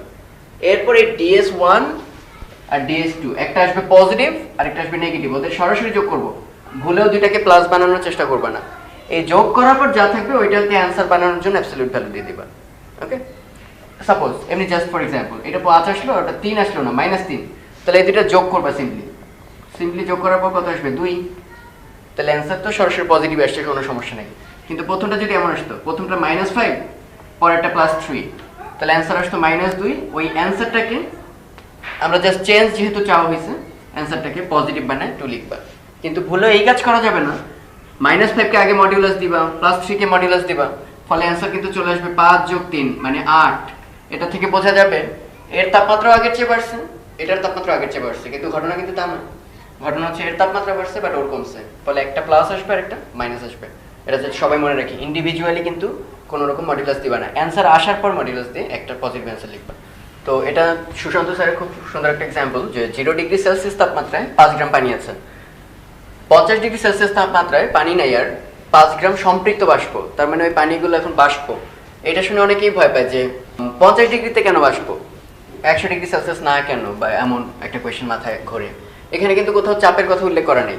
তা আমরা জানি এই যে স্ফুটনাঙ্ক বলি ওর সামথিং 100 ডিগ্রি সেলসিয়াস, সাথে কিন্তু আমরা জানি এটা 1 অ্যাটমসফিয়ার বায়ু চাপে, চাপ যদি কমায় দাও তাহলে কিন্তু অনেক কম তাপমাত্রাতে ইজিলি বাষ্প হবে। ওকে, তো এই এর মধ্যে এন্ট্রপির পার্থক্য করে দেওয়া আছে। কোয়েশ্চেন হচ্ছে 50 ডিগ্রি সেলসিয়াস তাপমাত্রায় সেই সুপ্ত তাপ কত, মানে বাষ্প হতে যে সুপ্ত তাপ সে নিয়েছিল অবস্থা পরিবর্তন করতে। তো এই অঙ্কটা একটু পিকিলিয়ার হইতে সলভ করব, যে আমরা দেখব এখানে মনে করো পানি আছে 5 গ্রাম পানি 0 ডিগ্রি সেলসিয়াস, সেটা বাষ্প হয়ে গেলে এন্ট্রপির কত চেঞ্জ হয়। স্বাভাবিক অনেক তাপ নেবে, এন্ট্রপির চেঞ্জ হবে। তাহলে এটার জন্য আমরা তো ফর্মুলা জানি, প্রথমে তার তাপমাত্রা 0 থেকে 50 এ উন্নীত হবে। তো তাপমাত্রা চেঞ্জ করলে আমরা একটু আগে ফর্মুলা শিখছি, মনে আছে, ms ln T2 divided by T1 plus, এরপর 50 ডিগ্রি সেলসিয়াস তাপমাত্রায় যখন উঠবে এরপর অবস্থা লিকুইড থেকে বাষ্প হবে, তো তখন শুধুমাত্র dQ/T, এই টিটা আর চেঞ্জ হবে না, আমরা জানি 50 ডিগ্রিতে স্থির থাকবে। সো 50 কে 273 যোগ করে কেলভিনে কনভার্ট করে নিলাম, আর উপরে dQ সমান সেই যে mLV বাষ্পীভবনে আপেক্ষিক সুপ্ত তাপ mLV। এই যে মোট এন্ট্রপিক চেঞ্জ, দ্যাট ইজ পানি থাকা অবস্থায় এবং নতুন বাষ্প হতে গিয়ে, এই চেঞ্জটাই হচ্ছে 40.698, এটা কোয়েশ্চেনে গিভেন। তো m আমরা জানি 5 গ্রাম, সো 5/1000, তারপর পানির আপেক্ষিক তাপ হচ্ছে 4200 ইনটু ln T2। T2 হচ্ছে আমরা কত থেকে কততে নিছি, 273 কেলভিন, মানে 0 ডিগ্রি সেলসিয়াস থেকে 50 ডিগ্রি সেলসিয়াস, অবশ্যই কেলভিনে কনভার্ট করে নিতে হবে, প্লাস m আবারও জানি 5/1000, LV আমরা জানি না, ওইটাই আমাদের আসলে কোয়েশ্চেনে নির্ণয় করতে হবে, 50 + 273, আর ডানে হচ্ছে তাদের এন্ট্রপির পার্থক্য কোয়েশ্চেনে যেটা দেওয়া।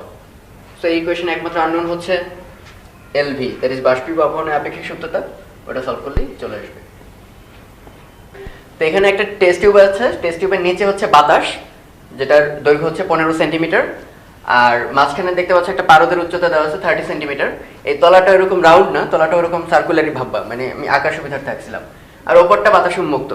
ওকে, এবার এই ভার্টিক্যাল অবস্থা থেকে এটাকে হরিজন্টাল করা হলো। খুবই কমন সেন্স, যখন ভার্টিক্যাল অবস্থায় থাকে তখন এখানে বায়ু চাপ তো আছেই, কারণ বাইরে বাতাস তো চাপ দেবেই, সেই সাথে এই উচ্চতার একটা 30 সেন্টিমিটার উচ্চতার পারদও চাপ দিতেছে, ফলে এই গ্যাসটুকু কিন্তু চেপে যাবে, তাই এটা 15 সেন্টিমিটার। আর যখন এটাকে হরাইজন্টাল করছো তখন কিন্তু পারদ তাকে কোনো ভার্টিক্যাল প্রেশার দিতে পারেনি, শুধুমাত্র বাইরের বায়ু চাপটা আছে, পার্শ্বচাপ। সো সেই কারণে অবশ্যই আগের যে চাপ যেহেতু কম, আয়তনও বেড়ে গেছে। খেয়াল করো, আগে ছিল 15 সেন্টিমিটার দৈর্ঘ্যে, এখন হচ্ছে 21 সেন্টিমিটার। বাট পারদের যেহেতু অসংকোচনশীল প্রায়, ফলে এটার কোনো চেঞ্জ হয়নি। তো কোয়েশ্চেন করা হয়েছে আজকের বায়ুচাপটা কত পারদ চাপ, মানে অ্যান্সারটা আসবে পারদ চাপে। তো আমি ধরলাম আজকে বায়ুচাপটা এইচ পারদ চাপ, এইচ সেন্টিমিটার, ওই এইচ এর ভ্যালুটাই আমাকে বের করতে হবে। তাহলে আমি কি বলতে পারি না, এখানে একটা গ্যাস আছে, সেটা এখন এখানে আছে, বাইরে কোনো তাপমাত্রা হ্যান চেঞ্জ করিনি, ফলে আমরা বলতে পারি বয়লের সূত্র অনুসারে এটার চাপ আমি ধরলাম P1, ভলিউম ধরলাম V1, আর এটার চাপ ধরলাম P2, ভলিউম ধরলাম V2। তাহলে P1 V1 ইকুয়াল টু হবে P2 V2। ওকে, তাহলে P1 V1। এখন খেয়াল করে দেখো, যখন প্রেসার 1, এর মধ্যে কি কি আছে? এর মধ্যে আছে একদম বাইরের বাতাস তো চাপ দিতেছি, অ্যাটমসফিয়ারিক প্রেসার প্লাস এতটুকু উচ্চতার একটা পারদ চাপ, সেটাকে 30 সেন্টিমিটার, পারদের রো ইন্টু জি, এইচ রো জি। আর বায়ুচাপকে কি লিখতে পারি? এইচ রো জি। এই এইচ উচ্চতাটাই আমাদের নির্ণয়, যে কত পারদ চাপের সমান বর্তমান বায়ুচাপটা। সো আলটিমেটলি P1 হচ্ছে, যদি আমি রো জি কমন নিই, এইচ প্লাস 30 রো ইন্টু জি ইন্টু ভলিউম। এখন ভলিউমটা কত বাতাসের? 15 সেন্টিমিটার, এটা হচ্ছে দৈর্ঘ্য। সাথে আমি যদি প্রস্থচ্ছেদে ক্ষেত্রফল মানে সার্কুলার এরিয়াটি দিয়ে গুণ করি, তাহলে আয়তন পাবো, কারণ ক্ষেত্রফল ইন্টু উচ্চতা হচ্ছে আয়তন। এবার P2 এই অবস্থায় শুধুমাত্র অ্যাটমসফিয়ারিক প্রেসারটা আছে, আর সেটাকে আমরা জানি, লিখছি আমরা এইচ রো জি ইন্টু আয়তনটা কত হবে? 21 সেন্টিমিটার, আর ক্রস সেকশনাল এরিয়া হচ্ছে A, তাহলে A ইন্টু 21। তাহলে এ কাটা যাবে, এইচ রো জির মধ্যে রো জি এখান থেকে বাদ যাবে। তো আলটিমেটলি পাচ্ছ এইচ প্লাস 30 ইন্টু 15, আর ওখানে হচ্ছে এইচ ইন্টু 21। তাহলে এখান থেকে সলভ করলে এইচটা আমরা বের করে ফেলতে পারবো, যে আজকের কত সেন্টিমিটার পারদ চাপ, বাতাসের চাপটা।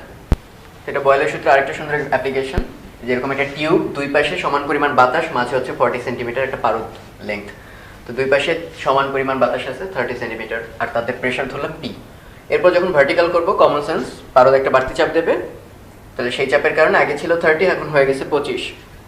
তাহলে উপরে আগে ছিল 30, এখন হয়ে যাবে 35, কমন সেন্স। আর পারদের কোনো চেঞ্জ নেই। তো কোয়েশ্চেন করা হয়েছে এই পিটা মানে বায়ুচাপটা আজকের কত। তো এটা আমরা কিভাবে করতে পারি একটু খেয়াল করুন। এখানে আছে বাতাস, এখানেও আছে বাতাস, এখানেও বাতাস, মানে তিনটা গ্যাসের সোর্স আমরা পাচ্ছি, এবং বয়লের সূত্র তিন ক্ষেত্রেই খাটবে, যেহেতু তাপমাত্রা কোনো পরিবর্তন হয়নি। তাহলে PV ইকুয়াল টু কনস্ট্যান্ট, এই ক্ষেত্রে প্রেসার হচ্ছে P, আয়তন হবে কি 30 সেন্টিমিটার ইন্টু ক্ষেত্রফল ধরে নিলাম A, তারপর P1, আর তার আয়তন হবে 25 ইন্টু A, কারণ ক্ষেত্রফল চেঞ্জ হচ্ছে না। আবার ওই ক্ষেত্রে হচ্ছে P2, তার ক্ষেত্রে হচ্ছে 35 ইন্টু A। তাহলে এটা যদি আমরা বাদ দিই, তাহলে একটা সুন্দর রিলেশন পাচ্ছি, 30P সমান 25P1 সমান 35P2। এটা একটা ইকুয়েশন। এরপর একটু খেয়াল করি, এইখানে যে প্রেসার 1, এটা তো সবচেয়ে হাই প্রেসার, কারণ এর উপর চাপ দিতেছে পারদ, প্লাস P2 আছে, বায়ুচাপটা আছে। তাহলে P2 প্লাস 40 সেন্টিমিটার পারদের একটা চাপ কিন্তু সে খাবে। তাহলে এই একটা ইকুয়েশন, এই আর একটা ইকুয়েশন।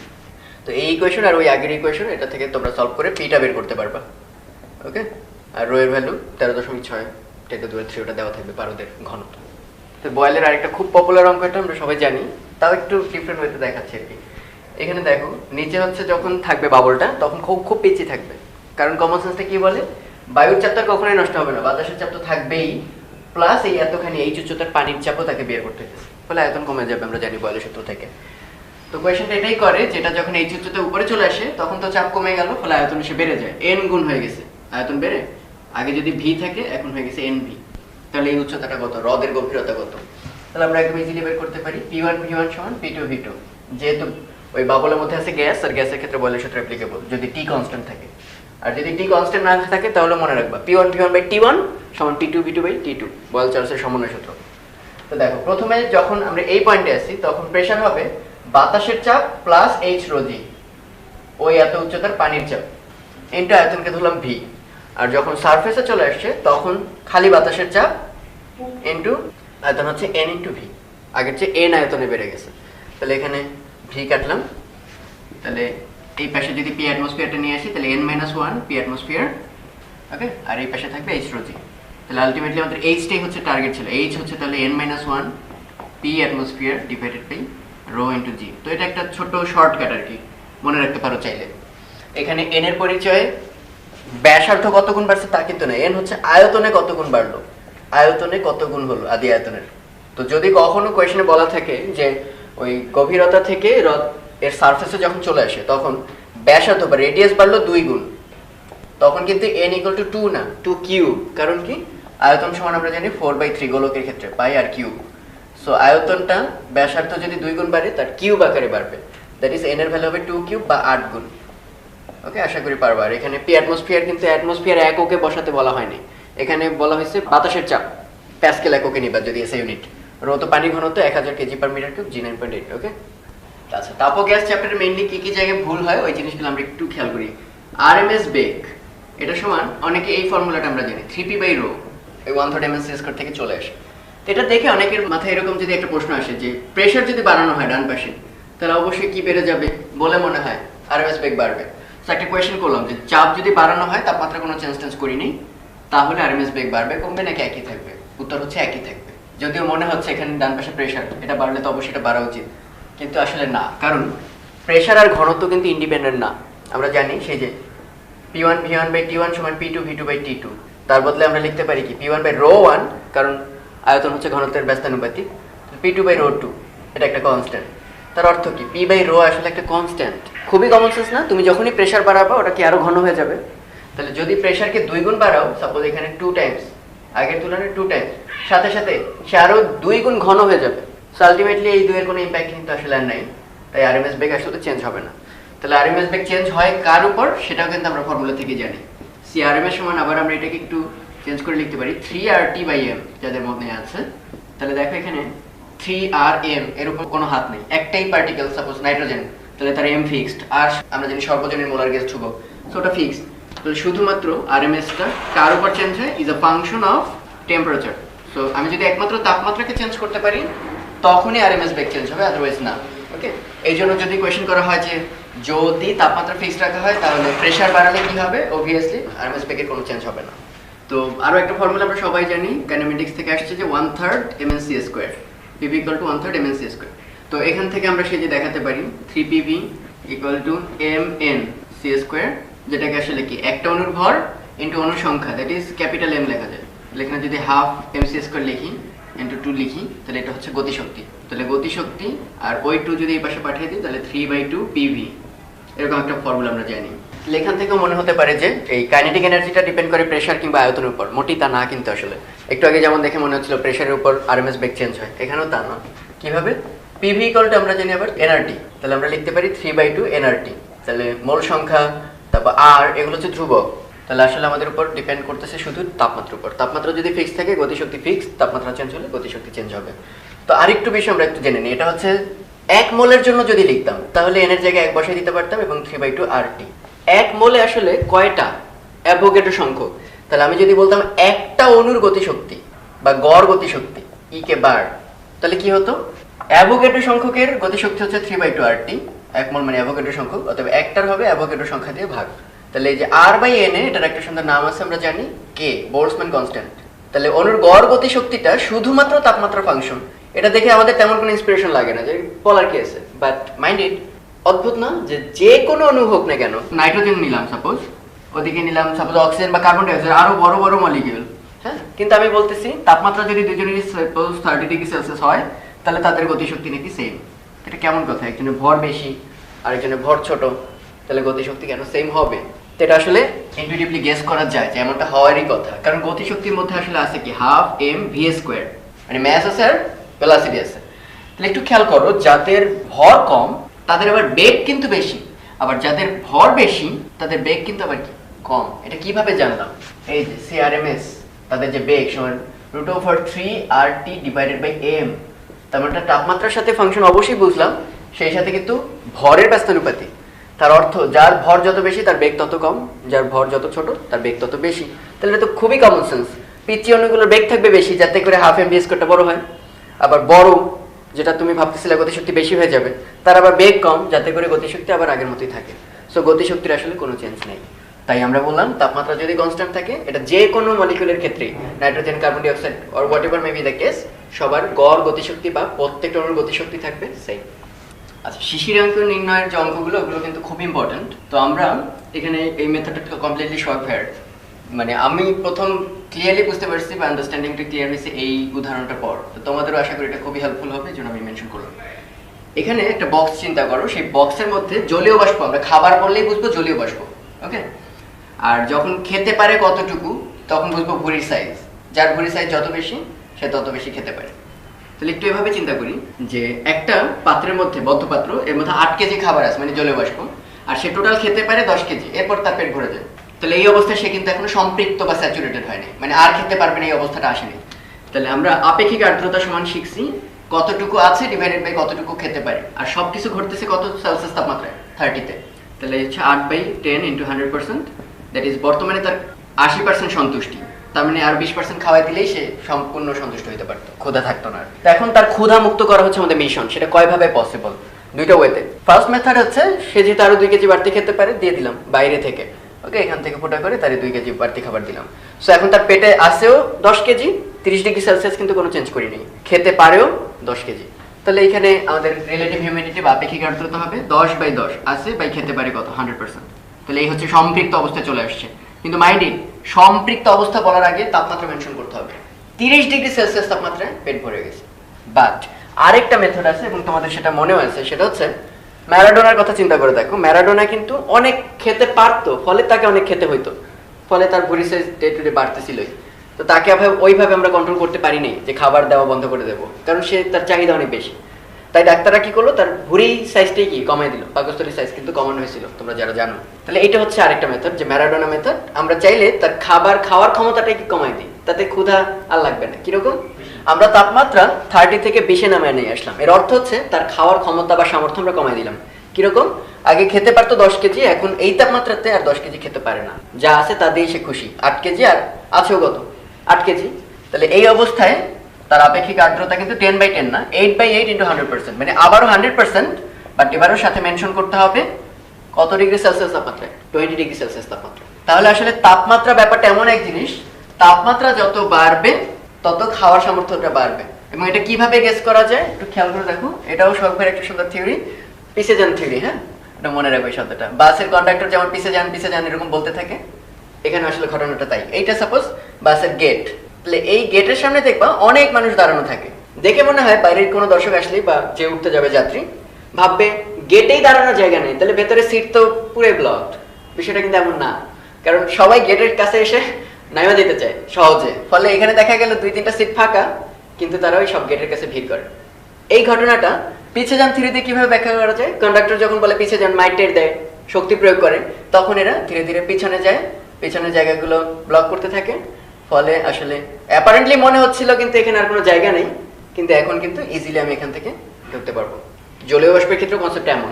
জলীয় বাষ্পের ক্ষেত্রে তাপমাত্রা যখন কমাতে থাকবো, মানে কন্ডাক্টর যখন ঝাড়ি টাড়ি দেবে না, তখন বড় বড় মলিকুলগুলো এসে কাছাকাছি এসে ক্লটেড হবে। ফলে নতুন কোনো জলীয় বাষ্প কণা আসতে গেলে দেখবে এদের মধ্যে কোনো ঢোকার জায়গা নেই। অন দি আদার হ্যান্ড, তুমি যদি পিছে যান থিওরি, তাপমাত্রা যদি বাড়াতে থাকো, বাড়ি টাড়ি দাও, তখন ধীরে ধীরে তারা মধ্যবর্তী গ্যাপটা বাড়াতে থাকবে। ফলে নতুন মলিকুল এসে দেখবে বিশাল ফাঁকা জায়গা, এবং সেখান থেকে সে ইজিলি ঢুকতে পারবে। এই জন্য তাপমাত্রা বাড়ালে কোনো বদ্ধ পাত্রে খাওয়ার ক্ষমতা বাড়তে থাকে। মানে আগে যেগুলো অ্যাপারেন্টলি মনে হচ্ছিল খুব ক্লটেড, তার মাঝখানে আর জায়গা নেই, সেগুলো দূরে সরে গিয়ে জায়গা করে দেয়, মানে পিছে যায়। ওকে, এই হচ্ছে আসল কথা। তো আমরা এখন কয়েকটা ম্যাথ করব। করার আগে আরেকটা ছোট ইম্পর্টেন্ট হিন্টস দিয়ে তারপর আমরা ম্যাথে যাচ্ছি। আর একটা খুবই ইম্পর্টেন্ট টপিক হচ্ছে শিশিরাঙ্ক কখন চেঞ্জ হয়। তো অনেকেরই একটা ভুল ধারণা আছে, আমরা জানি যেমন পিভি ইকুয়াল টু এনআরটি। তাহলে এখান থেকে অনেকের একটা ভুল ধারণা হতে পারে যে টেম্পারেচার চেঞ্জ করলে প্রেশার চেঞ্জ হবে। প্রেশার কথাটা কেন আনলাম? সম্পৃক্ত বাষ্পচাপ কত খেতে পারে, এগুলো আসলে বাষ্পচাপ দ্বারা ডিটারমিন্ড হয়। তাহলে সেই চাপটার সঙ্গে দেখে মনে হচ্ছে কি তাপমাত্রা একটা সুন্দর সম্পর্ক। তাপমাত্রা তখনই চেঞ্জ হবে যদি চাপটা চেঞ্জ করতে পারো। বিষয়টা আসলে মোটেই এমন না। এই সূত্রটা অ্যাপ্লিকেশনের মেইন একটা শর্ত ছিল আদর্শ গ্যাস। আর আদর্শ গ্যাসের ক্ষেত্রে কিন্তু আয়তন নগণ্য, মানে একটা মলিকুল আর একটা মলিকুল দখল করলেও জায়গার আসলে কোনো দখল হয়নি আলটিমেট। কিন্তু সেই তুলনায় জলীয় বাষ্প কিন্তু বিশাল অণু, কাইন্ড অফ চোখেই দেখা যায় বলতে গেলে। বুঝতে পারতেছো, বড় বড় অণুর ক্ষেত্রে কিন্তু পিভি ইকুয়াল টু এনআরটি বা আদর্শ গ্যাসের ফর্মুলা আদৌ খাটবে না। সেই ক্ষেত্রে যেটা হবে, চাপটা ভরের সমানুপাতিক, এবং এটা তোমাদের ক্ষেত্রেও প্রযোজ্য। একটা সাপোজ স্টুডেন্ট একটা বেঞ্চের উপর বসা, তো এখন তাপমাত্রা হচ্ছে 30 ডিগ্রি সেলসিয়াস, তো তখন সে বেঞ্চের উপর কি চাপ প্রয়োগ করতেছে আমরা বের করতে পারি ইজিলি, তার ওজন ডিভাইডেড বাই সারফেস এরিয়া। কিন্তু আমি যদি বলি এখন এসি চালাই দিলাম, তাপমাত্রা কমে গেল সাপোজ কোনো কারণে, তাতে কি তার চাপটা আসলে হেরফের হবে? হবে না, কারণ এটা ডিপেন্ড করে তার ভরের উপর। সে যদি এখন ব্যাগ কাঁধে নেয় একটা, তখন চাপের পরিমাণ আরো বাড়বে। সো এইটা হচ্ছে আমাদের যেহেতু বড় বড় পদার্থের ক্ষেত্রে খাটে, আমরা মনে রাখবো জলীয় বাষ্প, শর্টে লিখলাম জ বা। এই ক্ষেত্রে আমাদের এই ফর্মুলাটা মানবে যে জলীয় বাষ্পের চাপটা একমাত্র ভর চেঞ্জ হলে, মানে জলীয় বাষ্পের পরিমাণ চেঞ্জ হলে চেঞ্জ হবে, টেম্পারেচার বা ওগুলো চেঞ্জ করে আমরা আসলে চেঞ্জ করতে পারবো না। তার অর্থটা কি? অর্থটা হচ্ছে এই একটা পাত্রের মধ্যে 8 কেজি জলীয় বাষ্প আছে, সে একটা চাপ প্রয়োগ করতেছে। এখন টেম্পারেচার 10 ডিগ্রি সেলসিয়াস না 20 ডিগ্রি সেলসিয়াস এটা কিন্তু ম্যাটার না। কখন চেঞ্জ হবে এই জলীয় বাষ্পের চাপ? যদি বাইরে থেকে আরো 2 কেজি বা বাইরে থেকে কোনো একটা জলীয় বাষ্প সাপ্লাই দেওয়া হয়, কিংবা ভেতর থেকে জলীয় বাষ্প যদি বাইরে নিয়ে যাওয়া হয়, তাহলে চাপ কমবে। আর যদি সাপ্লাই দিই, তাহলে যেহেতু ভর বেড়ে গেছে, ভর সমানুপাতিক চাপ বেড়ে যাবে। তো এটা ইসাক স্যারের একটা খুব বিখ্যাত প্রবলেম। তো এটা প্রায় মিসকনসেপশন সবারই আছে। সেটা হচ্ছে একটা বদ্ধ পাত্রে কিছু পরিমাণ জলীয় বাষ্প আছে, আর আজকের দিনের তাপমাত্রা হচ্ছে 15 ডিগ্রি সেলসিয়াস, আর ওই দিনের শিশিরাঙ্ক হচ্ছে 8 ডিগ্রি সেলসিয়াস। শিশিরাঙ্ক মানে কি? এই 15 ডিগ্রি সেলসিয়াসে যতটুকু খেতে পারে 8-এ কিন্তু তা না, অনেক কম খেতে পারে। ফলে 15 ডিগ্রি সেলসিয়াসে যদি তার পেটে 8 কেজি খাবার থাকে, মানে জলীয় বাষ্প, তখনও কিন্তু সে সম্পৃক্ত না, ক্ষুধামুক্ত না। কিন্তু 8-এ নেমে আসলে ওই 8 কেজি খাবার দিয়ে কি হয়ে যাবে? তার অলরেডি খাবার পূর্ণ হয়ে গেছে, কারণ পেটের সাইজ ছোট হয়ে গেছে। এখন বলছে যদি 15 ডিগ্রি সেলসিয়াস চেঞ্জ করে টেম্পারেচার 10 হয়, মানে স্টিল কিন্তু শিশিরাঙ্কে পৌঁছায় নেই, বাট তাপমাত্রা কমছে, তাহলে বলছে শিশিরাঙ্কের কি চেঞ্জ হবে? এটা কি 8 ডিগ্রি সেলসিয়াসই থাকবে, or whatever may be the case. তো আমরা একটু আগেই বলছি শিশিরাঙ্কটা ডিপেন্ড করে হচ্ছে তার পেটের মধ্যে কতটুকু আছে খাবার তার উপর, যেমন ওখানে 8 কেজি ছিল। তো এটা তো খুবই কমন সেন্স। এই শিশিরাঙ্কটা চেঞ্জ হবে যদি এবং কেবল যদি বাইরে থেকে আমি কিছুটা খাবার সাপ্লাই দিতাম, কিংবা ভেতর থেকে যদি কেড়ে নিই।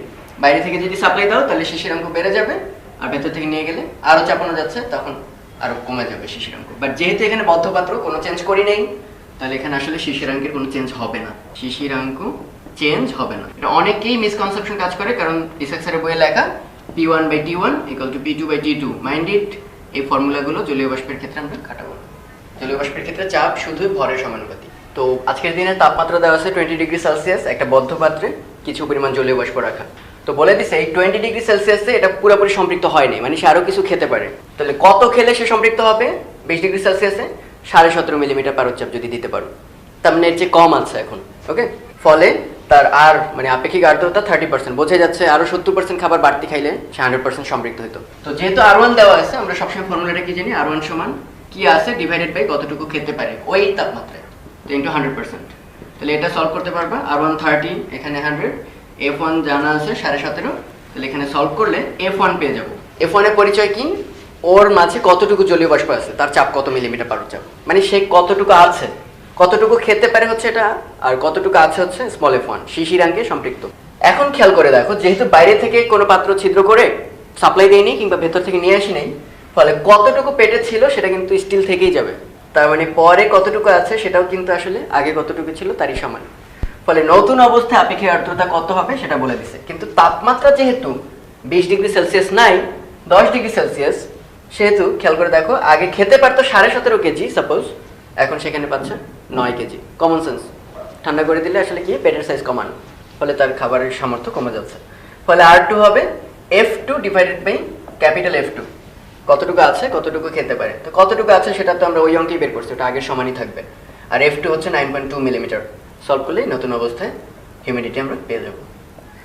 তো এটা আরেকটা সুন্দর অঙ্ক, একটা বক্স, এর মধ্যে কিছু জলীয় বাষ্প আছে। আজকের দিনে তাপমাত্রা হচ্ছে 25 ডিগ্রি সেলসিয়াস। তো কোয়েশ্চেন বলা আছে যে 23.52 পরিমাণ যদি জলীয় বাষ্প থাকতো, তাহলে 25 ডিগ্রিতে এটার পার্সেন্টেজ হতো 100%, মানে সম্পৃক্ত হয়ে যেত। কিন্তু তা নাই এর মধ্যে, মানে 23 পরিমাণ নাই, তার চেয়ে কম আছে, ফলে এটা 50% হচ্ছে হিউমিডিটি। এরপর বলা হলো এই টেম্পারেচার কমাতে কমাতে কমাতে কমাতে যদি 10 ডিগ্রি সেলসিয়াসে নামানো হয়, তাহলে জলীয় বাষ্পের কত অংশ ঘনীভূত হবে, মানে লিকুইড হয়ে যাবে। তো এই প্রশ্নটা ওরা বুঝলো কিভাবে যে 25 থেকে 10-এ নামাইলেই যে ঘনীভূত হতে বাধ্য, এটা কিন্তু গেস করা যায়। একটু খেয়াল করে দেখো, সেটা হচ্ছে 23.52 হচ্ছে কতটুকু খেতে পারে। তাহলে আমরা একটু চেক করি তার পেটে কতটুকু আছে। তাহলে R সমান আমরা জানি স্মল f, মানে কতটুকু আছে ডিভাইডেড বাই কতটুকু খেতে পারে। তাহলে স্মল f হবে R ইন্টু f, আর হচ্ছে 50%, মানে হাফ, ইন্টু 23.52। তাহলে মোট খাবারের অর্ধেক তার পেটে আছে, সেটা হচ্ছে 11.76 মেবি, এত হচ্ছে তার পেটে আছে, তাই তো? একটু খেয়াল করে দেখবা 10 ডিগ্রি সেলসিয়াসে যখন নামাইছি তার ধারণ ক্ষমতা কমে গেছে, তার প্রমাণ আগে খেতে পারতো 23, এখন খেতে পারে 9.22। এটা তো খুব কমন সেন্স যে আগে বেশি খেতে পারতো এখন কম, কিন্তু আশ্চর্য একটা বিষয় হচ্ছে তার পেটে ছিলই কত 11 কেজি খাবার, কিন্তু এখন খেতেই পারে কত 9 কেজি খাবার। তাহলে বাকি 2 কেজি কই গেল? ওইটাই লিকুইড হয়ে পড়ে গেছে। সো এটা বোঝাই যাচ্ছে বাকি খাবারটুকু ঘনীভূত হয়ে যাবে। তাহলে আমরা আশা করি বুঝে গেছি লিকুইড হয়েছে কতটুকু, ছিল হচ্ছে খাবার এতটুকু, আর ওই পর্যায়ে খেতে পারে হচ্ছে 9.22, এতটুকু খাবার লিকুইড হয়ে পড়ে যাবে, আর ছিল হচ্ছে 11.76। তার মানে এত পার্সেন্ট, এটাকে পার্সেন্টে যদি নাও তাহলে এত পার্সেন্ট আগের ঘনীভূত হয়ে নিচে পড়ে যাবে। এবং এই অবস্থায় রিলেটিভ হিউমিডিটি কত হবে? খুবই কমন সেন্স, যেহেতু যা খেতে পারে তার চেয়ে বেশি আছে, তাহলে 100%, খুবই কমন সেন্স। এর চেয়ে বেশি হতে পারে না, এই জন্য বাকিটুকু ঝরাই দিছে শিশিরাকে।